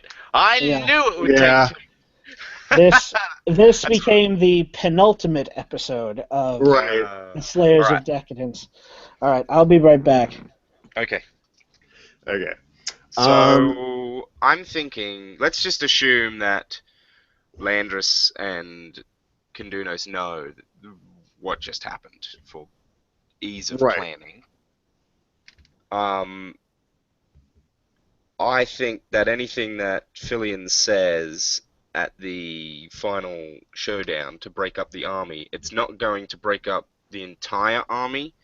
It's Right. basically just going to give us a 4th army to deal with, because we've got an army of goats, effectively. Right. Kondunos' army, the army of Firefly, and then we might have an army of defectors. Yeah. So, I mean, between that, we could, very well even it up. The thing is, I'm very well dealing with gods in the future. Yeah. So, the best thing would be to kind of put them in change the landscape, or at least use the landscape that we have to give us the most advantageous position for when it does come to blows. We could use the gods. Because we're on our own land. Yeah. What are the other gods going to do to us? We could use the god of mining, Malachite. We could have him help us subside the area where we think where the army's going to be. And Right. we could put a crack team underneath there to, like, collapse the center of their soldiers in on themselves. So Yeah. So maybe if we use Kondunos' powers to, like, see where their siege weaponries that are gonna end up, or where their cavalry's gonna end up, and then we say that's where we're gonna have the subsidence, because, like, the cavalry and the siege weaponry are gonna be really hard to fight. Right. Because the cavalry are gonna be super maneuverable. Right, and I mean the siege. Again, I think Ryan said that we don't recognize this, so how can we fight it? That kind of thing. So yeah, I mean, it's or like maybe just dig one big old ditch and then get them falling into that. Not even a ditch. You dig underground, like World War II style, where they would mine under a bunker and then like blow it up. I mean, they also did it in medieval times to make walls collapse. They'd figure out which of the walls was the weakest, dig a mine underneath it, and then just weaken the supports until it collapsed. Right. So we do that, basically, is what I'm saying. We make a pitfall without them knowing that it's a pitfall, because we don't dig from the top down. We dig up from underneath. Okay. All right, guys, I'm back. So, the proclamation has been read. The people in the surrounding area around Firefly are to remain in their homes, and with their herds and with their crops and with their families, and they are to offer no resistance to the conquerors. They are to offer them peace and welcoming, I guess, or passive resistance. They're not supposed to fight. They're not going to take up arms. Hmm. Um, but But we are gonna, like insult their outfit and stuff. Oh, that looks great. Like I think so. yeah, You wouldn't think someone of your body type would pull that off, but you're doing good. Like, they're going to be snarky and passive aggressive to the armies of Arcania. No, we're gonna use negging techniques. you're right. Like, you guys look really strong, for someone that tall. Right. Or I'm surprised somebody like you was allowed to get so highly ranked in the military. oh, I'm sure that somewhere, that's a face that only a mother could love. Or just be like, hey, enjoy our like food and resources and stuff. The ones that you're about to take over. You're gonna have it anyway. Ha ha ha. So And Eric and I go came up ahead, with a Ed. little bit of a plan All right. Yes.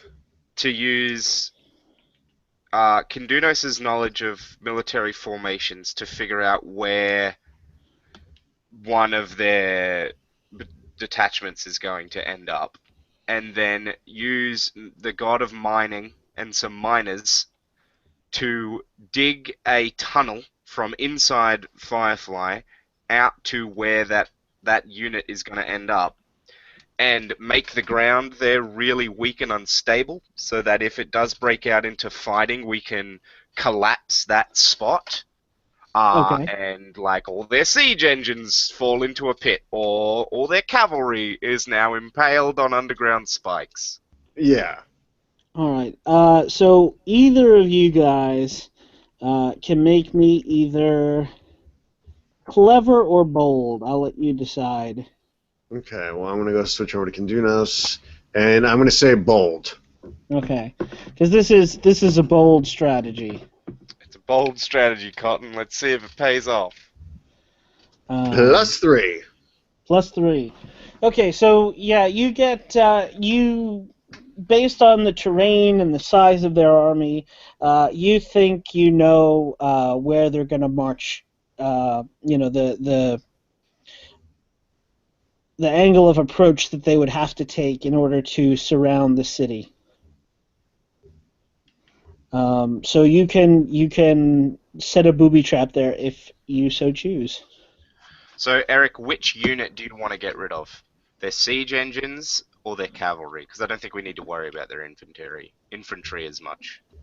Right. I'd say the cav. So the siege engines aren't going to be useful against troops. Right, if and that's we pretty do- much like, and I'm just operating that's all we have at the Yeah. present moment. So I'm I'd gonna- say the cavalry are going to be our best bet to get rid of first. Right. All right.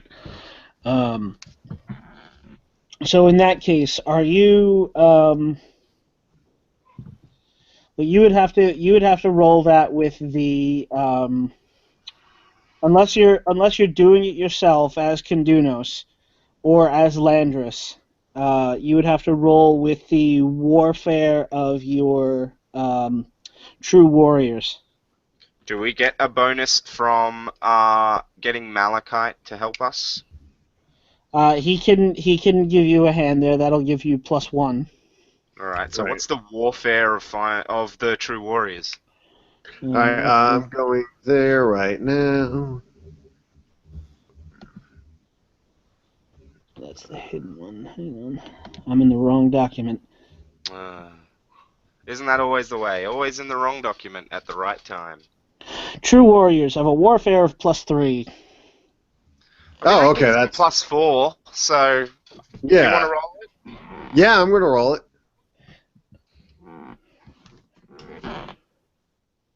+4.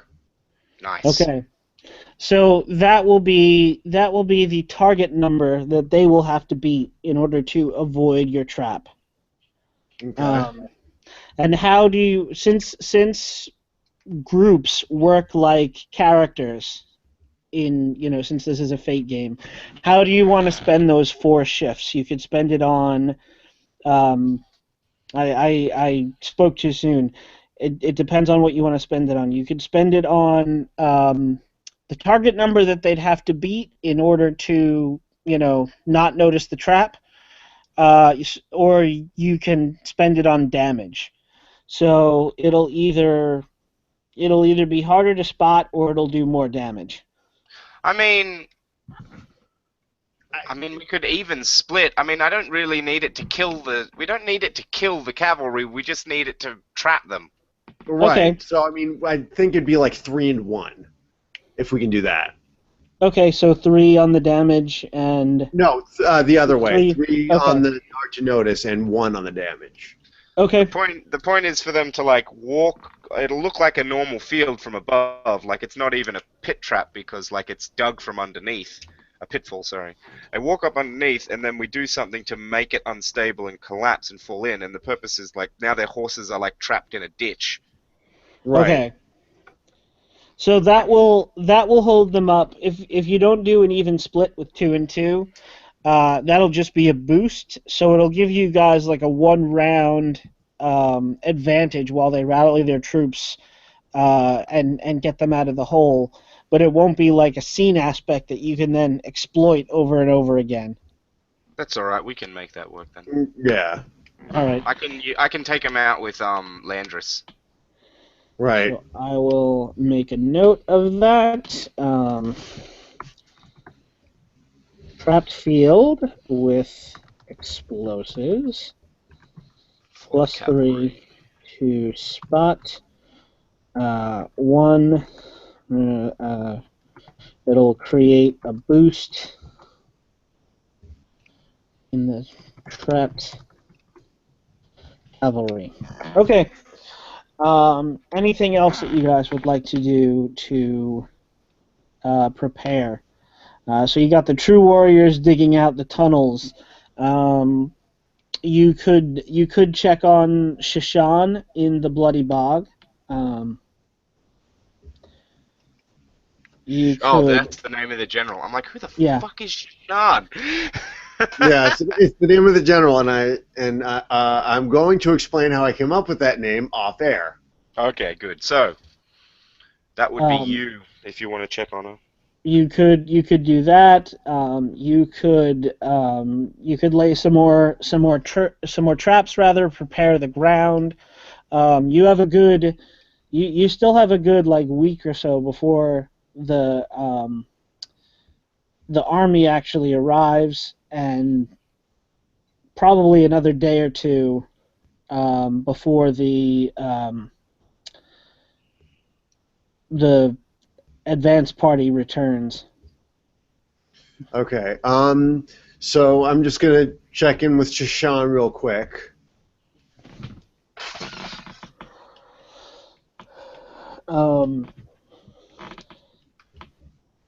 Things are not going particularly well for her.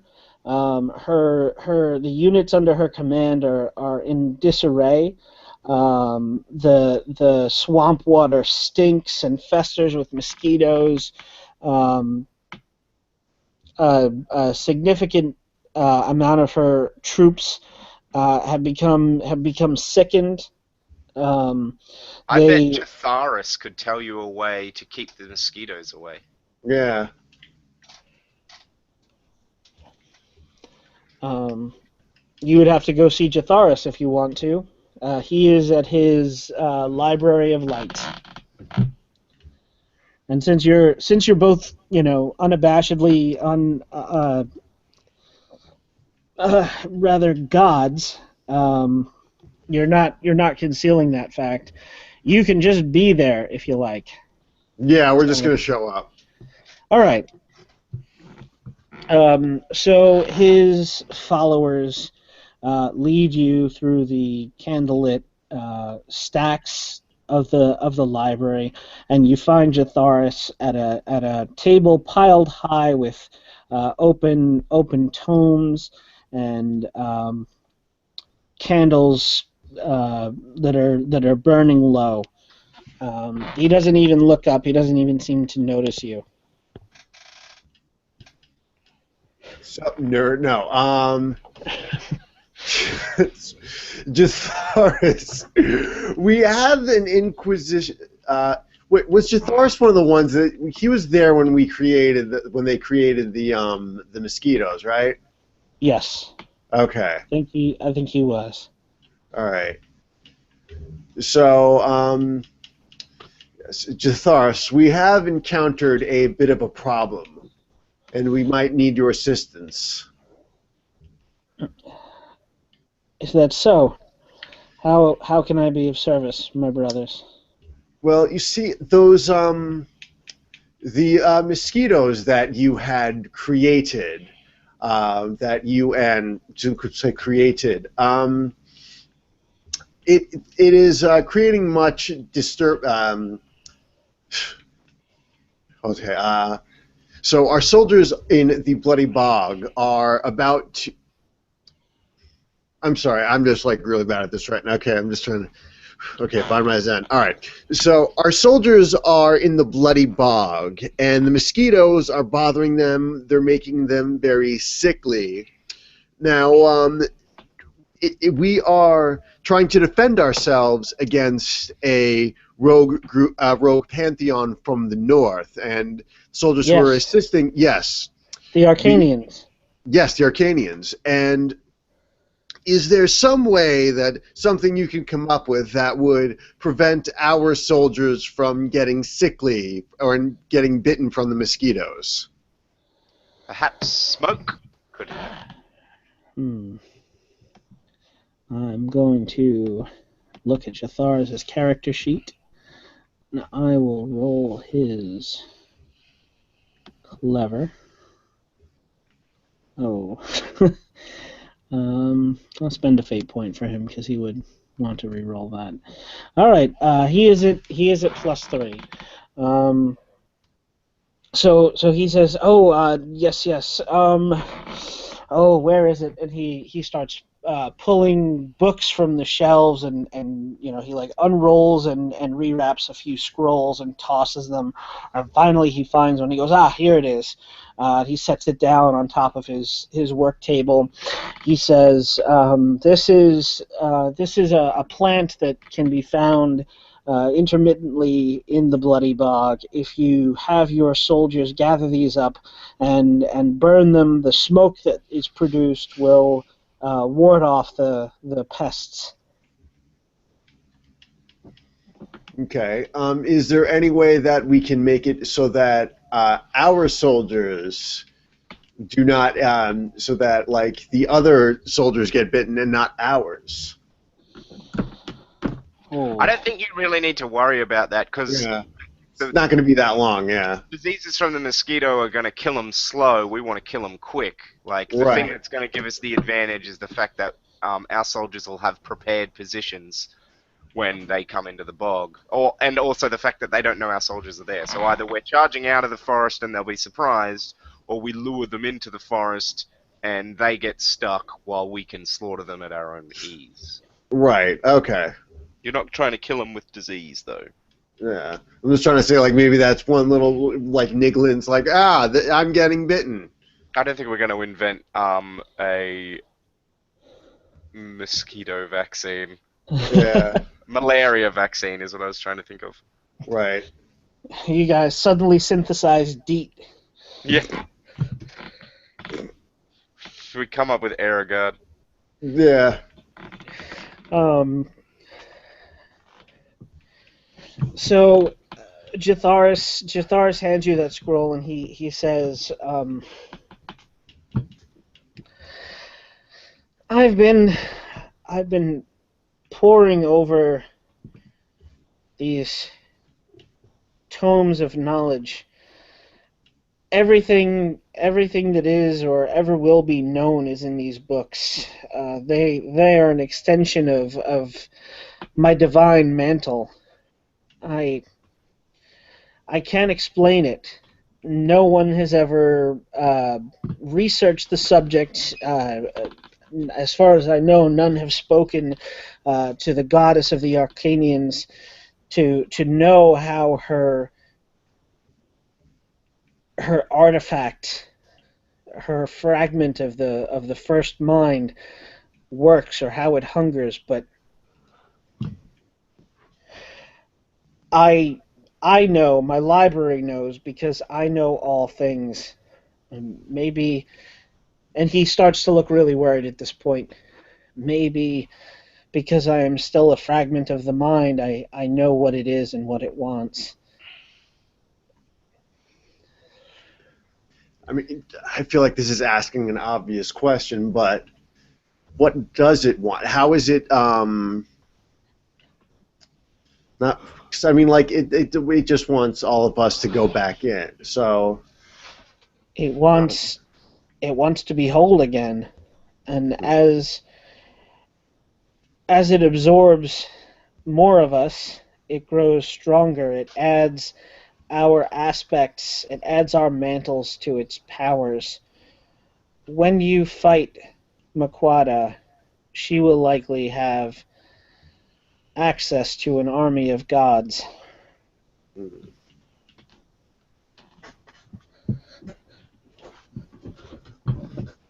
so then, what do you suggest we do? You you separated Malachite from it. Maybe we can separate the rest of the gods from it. If you could sunder it somehow get it away from her, and instead of defeating her, make getting it from her your chief priority. Hmm. Oh man, I have an idea. You should forge. It's like embedded in a chest, right? Yeah, she has a breastplate with it You embedded in it. should you should forge like a claw-topped um spear. So it's like a trident, but with like 6 or 7 uh spikes in a circle, so that you can thrust it into her chest and push the thing out Out the other the other side. side. Right, because then the last time because I remember one time I just tried to reach in and just steal it, and it's like, no, don't. It was a bad time. But you forge it for that purpose and like make it a station or something. Right. So I mean, well, I guess yeah. I have the weaponsmith thing, so I would probably know how to do that. Yeah, you could forge a weapon like that. But first you I need to get the mosquito plant thing to the soldiers. Right. So I deliver them the news of.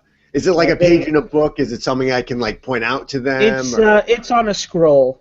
okay, So if you bring it to now, what relationship does Shashan have with Kundunos? Like, are you, since you're both military, like you're more of a mythic hero than a god, even though you're a god. right.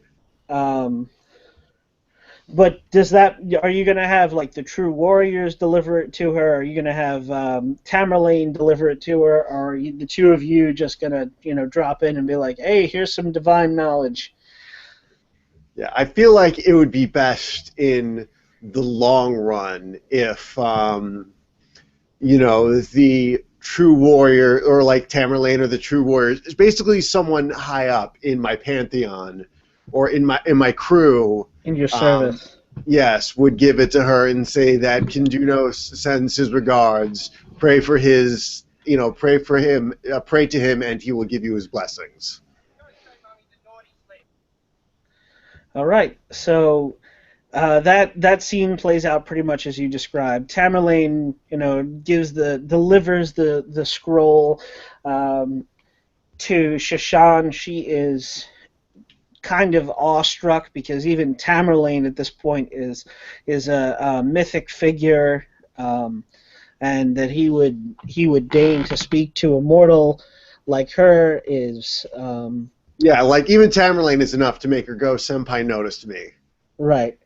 And for as Tamerlane rides away, you see the look on her face. Like for the first time, she thinks that there might actually be hope in this situation, and she, orders her underlings to start gathering these plants so that they can be burned.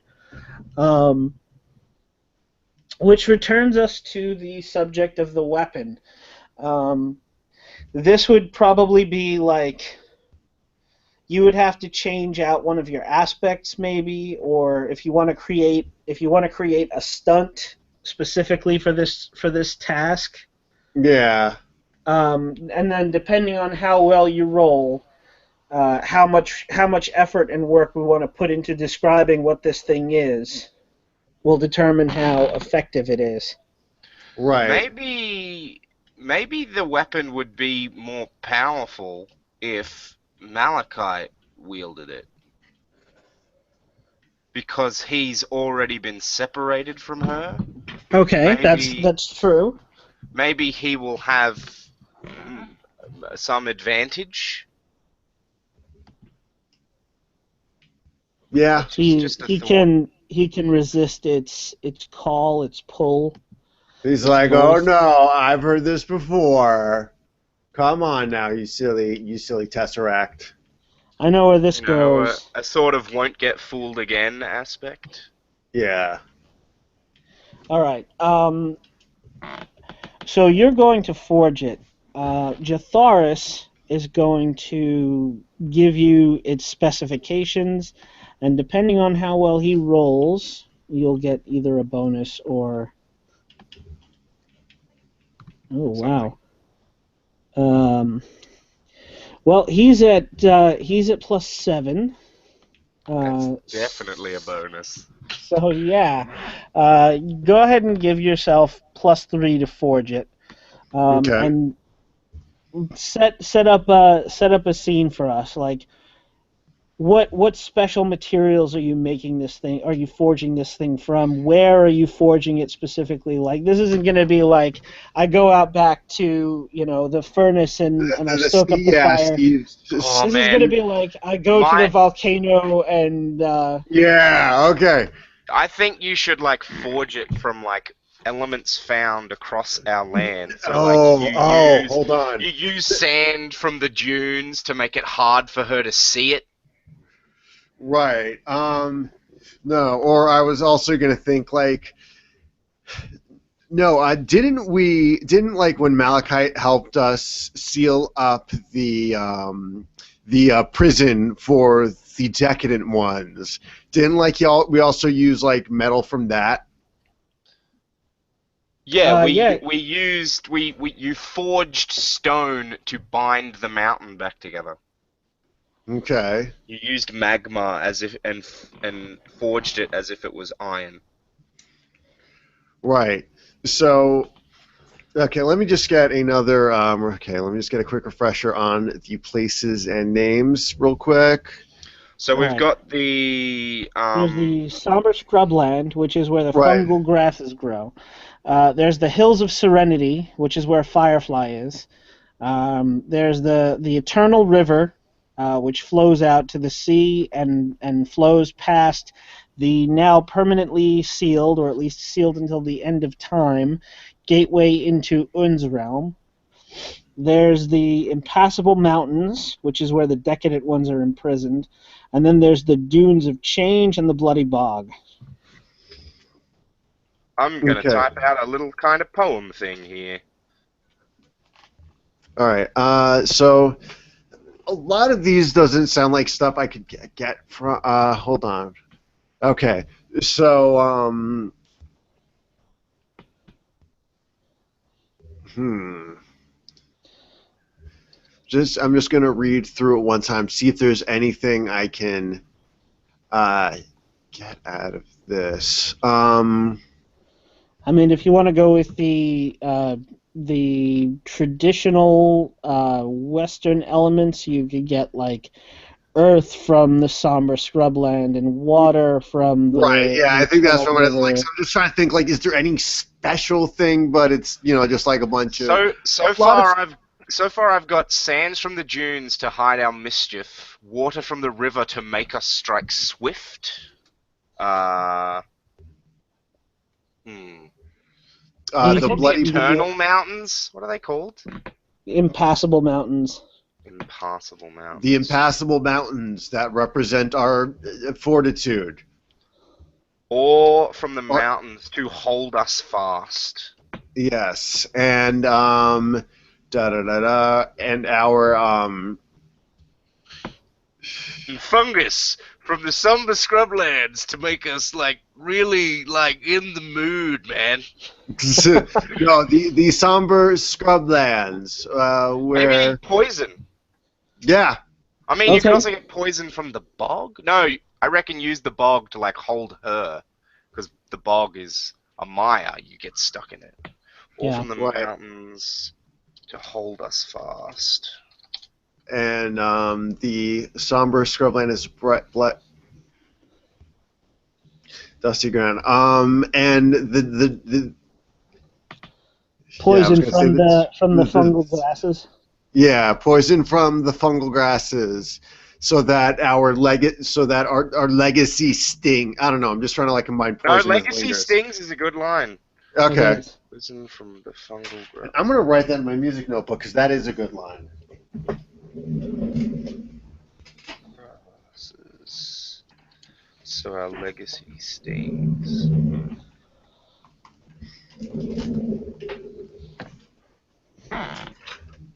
All right.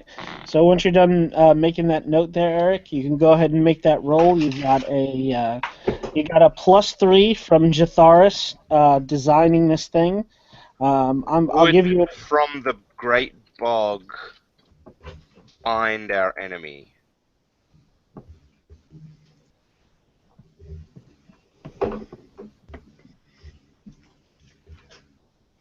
Alright. Okay, so I'm gonna start rolling now. Roll the monitor. +4. nice. Yeah. So I think all told that brings you up to. So I was gonna say I'll give you another +1 for Raymond writing a poem, which is fucking kick ass. Yeah. So all told that brings you up to like a +8. Yeah. I think that we have built a weapon that is effectively a god. Yeah, Yeah. it's I think Eric should name this great weapon, but I think maybe he should have some time to think about it, so. So I'm I'm very tempted to rip off Magic the Gathering again. There is a weapon in like the the Greek mythology inspired Theros. block that's called called the Gods. I'm doing it for the lay people. Right, it was called Theros, and there was a weapon called the Godsend, where you'd spell it out, and it was literally a weapon that would be used to end a god that had gone awry. It was a planeswalker that's like, fuck the rules, I'm a god now. And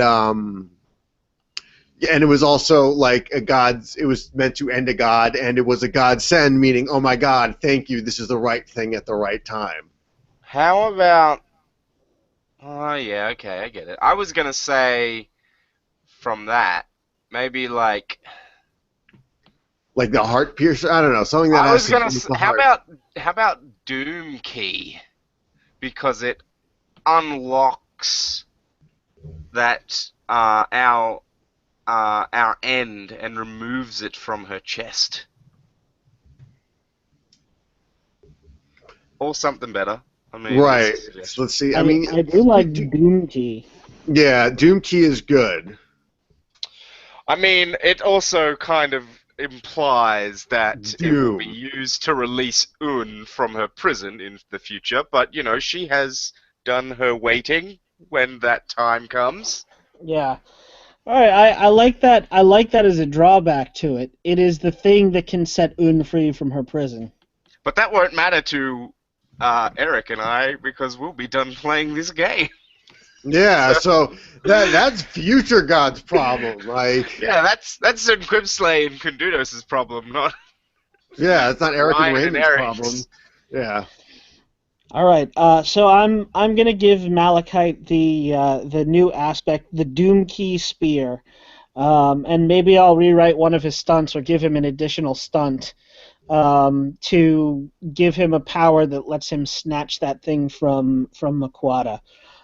So um, your strategy will be to to open up the field so that he can get a shot at her and take that thing out. Yes, indeed. Good. I'm looking forward to the last run. I think we've Um, got a solid strategy here. Yeah. so we've got the fake surrender happening. Um, I guess we'll end with Filion riding back. Um, Kindunos, you know that Zunquib Slay went with him and is not with him anymore. Yes. So I don't think I should interact directly with Filion quite yet. Also, Um, Landris, your mom went with him. Where's your mom? What? Oh, no, my mum's in Quibsley. I thought you meant Demolay for a second. I was like, what? I thought we'd Well, lost two gods for a sec. no. Well, I mean, technically, it's the Zunquib same. Slay was your mom. You have Yeah, two no, moms. I get Yeah. it. He's got two mums. It's just for a second Yeah. I was real worried that we'd lost two gods. Uh, yeah. I will say that a goat herder with a strangely large hat steps forward as Filion returns, and people are praising him for returning, and they look forward to seeing his grand solution. But this herder walks up and grabs him and says, "Where is my mother? My father? Where is the treasurer?" Filion, how do you react to this? So I'm going to make a roll to see if I notice that like there's Well, anything off. No, they've got that here's aspect a- that connects them, so I think Okay. they know who each other is Yeah. instantly. You knew Okay. that Zunquib Slay, the god, was who you left behind, and Right. you feel your connection to Landris, Okay. and you I'm put it just trying to together. establish if like Filion can see through Landris's disguise. I think So he like can. it's all not the just some time. random goat herd. It's like, where's my mother? And it's like, dude, we got worse problems at hand. I'm pretty sure Filion can always see through Landris's disguise because of Because the Right. they are aspect. bound together. Right. And second question before I speechify. Did Landris call Junko his mother or his father? Both. He said, "Where's my mother?" Then said, "Father, where's?" And then paused again and said, "Where's the treasurer?" Because realized he was surrounded by mortals. Right. Okay. Well, listen. The treasurer and a couple of our fellow ambassadors made a very great sacrifice to ensure that Firefly will thrive and survive through this time of great distress. And I think Landris is like shocked and is like, "They killed him! They killed him!" he is a. They are very, I see Landris reacting a little bit, and he's starting to get the other villages riled up. And he said, "Listen, they are all alive. We will all be together as a village when the Arcadians come when the Arcadians come. They're very much alive." Um, Now it's panic ruined my fucking train of thought, goddammit. And I think it is important for us to recognize. Sorry, it's very important speech. I'm sorry, I was just being told to shush. And I think it's important that fucking live with other people. And I think it is important that the treasurer wouldn't have made this sacrifice if he wasn't 100% faithful in our ability to make sure that it was not in vain and to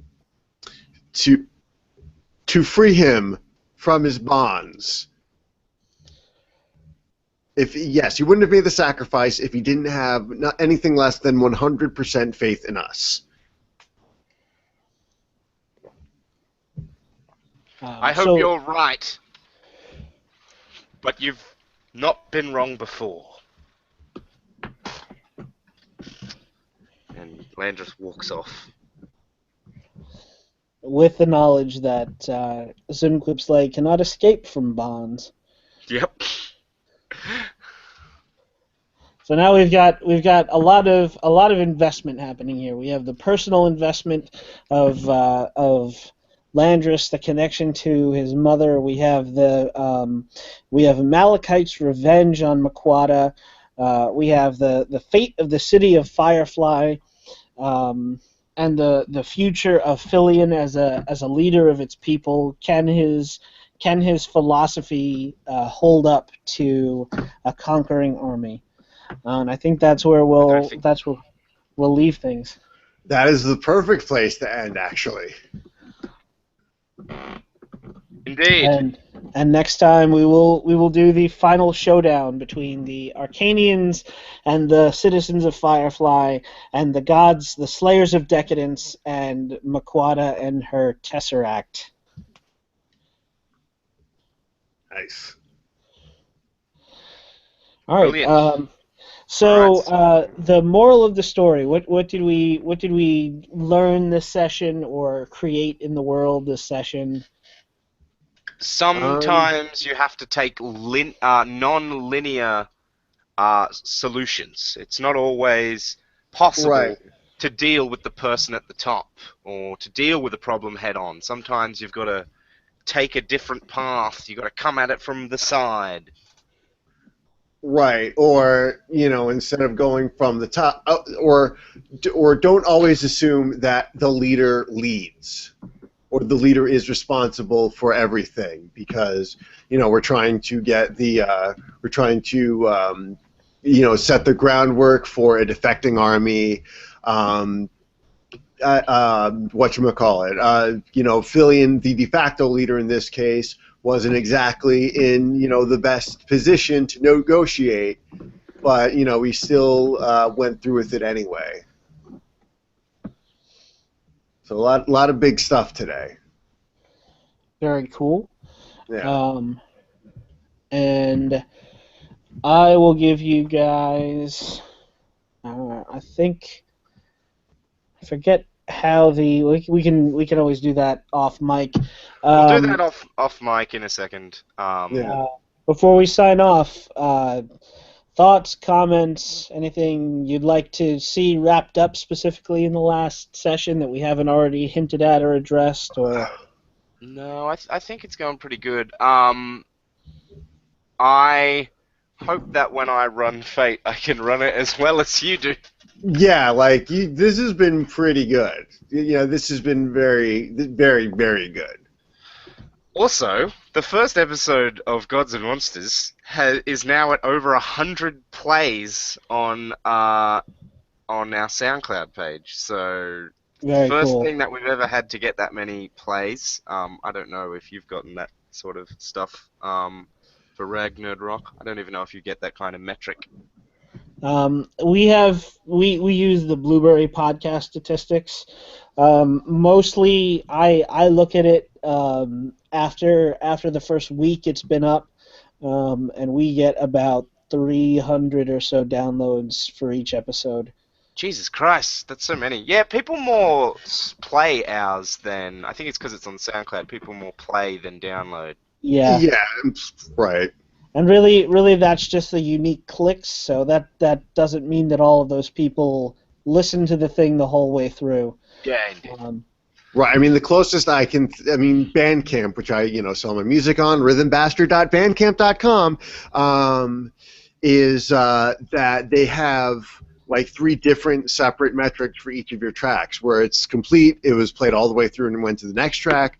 Skip, where only like the first 10% was played, and like incomplete, where like more than like about half of it was played. So Yeah. Yeah. Anyway, that's I'm liking this. I'm gonna read off that little poem I made just before we finish. Go for it. Sands from the dunes to Wait, hide hold our. on. Wait, so let me add a little musical backing to this. Oh, okay. Would this feel like a major or a minor key poem? I have no idea. I have Okay. no Um, idea if your guitar playing will even come through. All right. Well. I would go with it's triumphant. So go with a major key. Okay. So we'll go with like an E. Sands from the dunes to hide our mischief. Water from the river to make us strike swift. Ore from the mountains to hold us fast. Poison from the fungal grasses, so our legacy stings. Wood from the great bog to bind our enemy. And then that's it. It's the doom key. There we go. Yeah, that's You heard that totally last bit. That last bit came through. that's All right. totally the intro to some kind of a metal song. It's the doom key, and then There's that album by Blind Guardian. That's all Lord of the Ring Silmarillion themed songs. Then they read Silmarillion lines. I thought and you were shit. talking about half of the songs by Led Zeppelin. Yeah, that. Anyway, farewell from the past. I'm Raymond.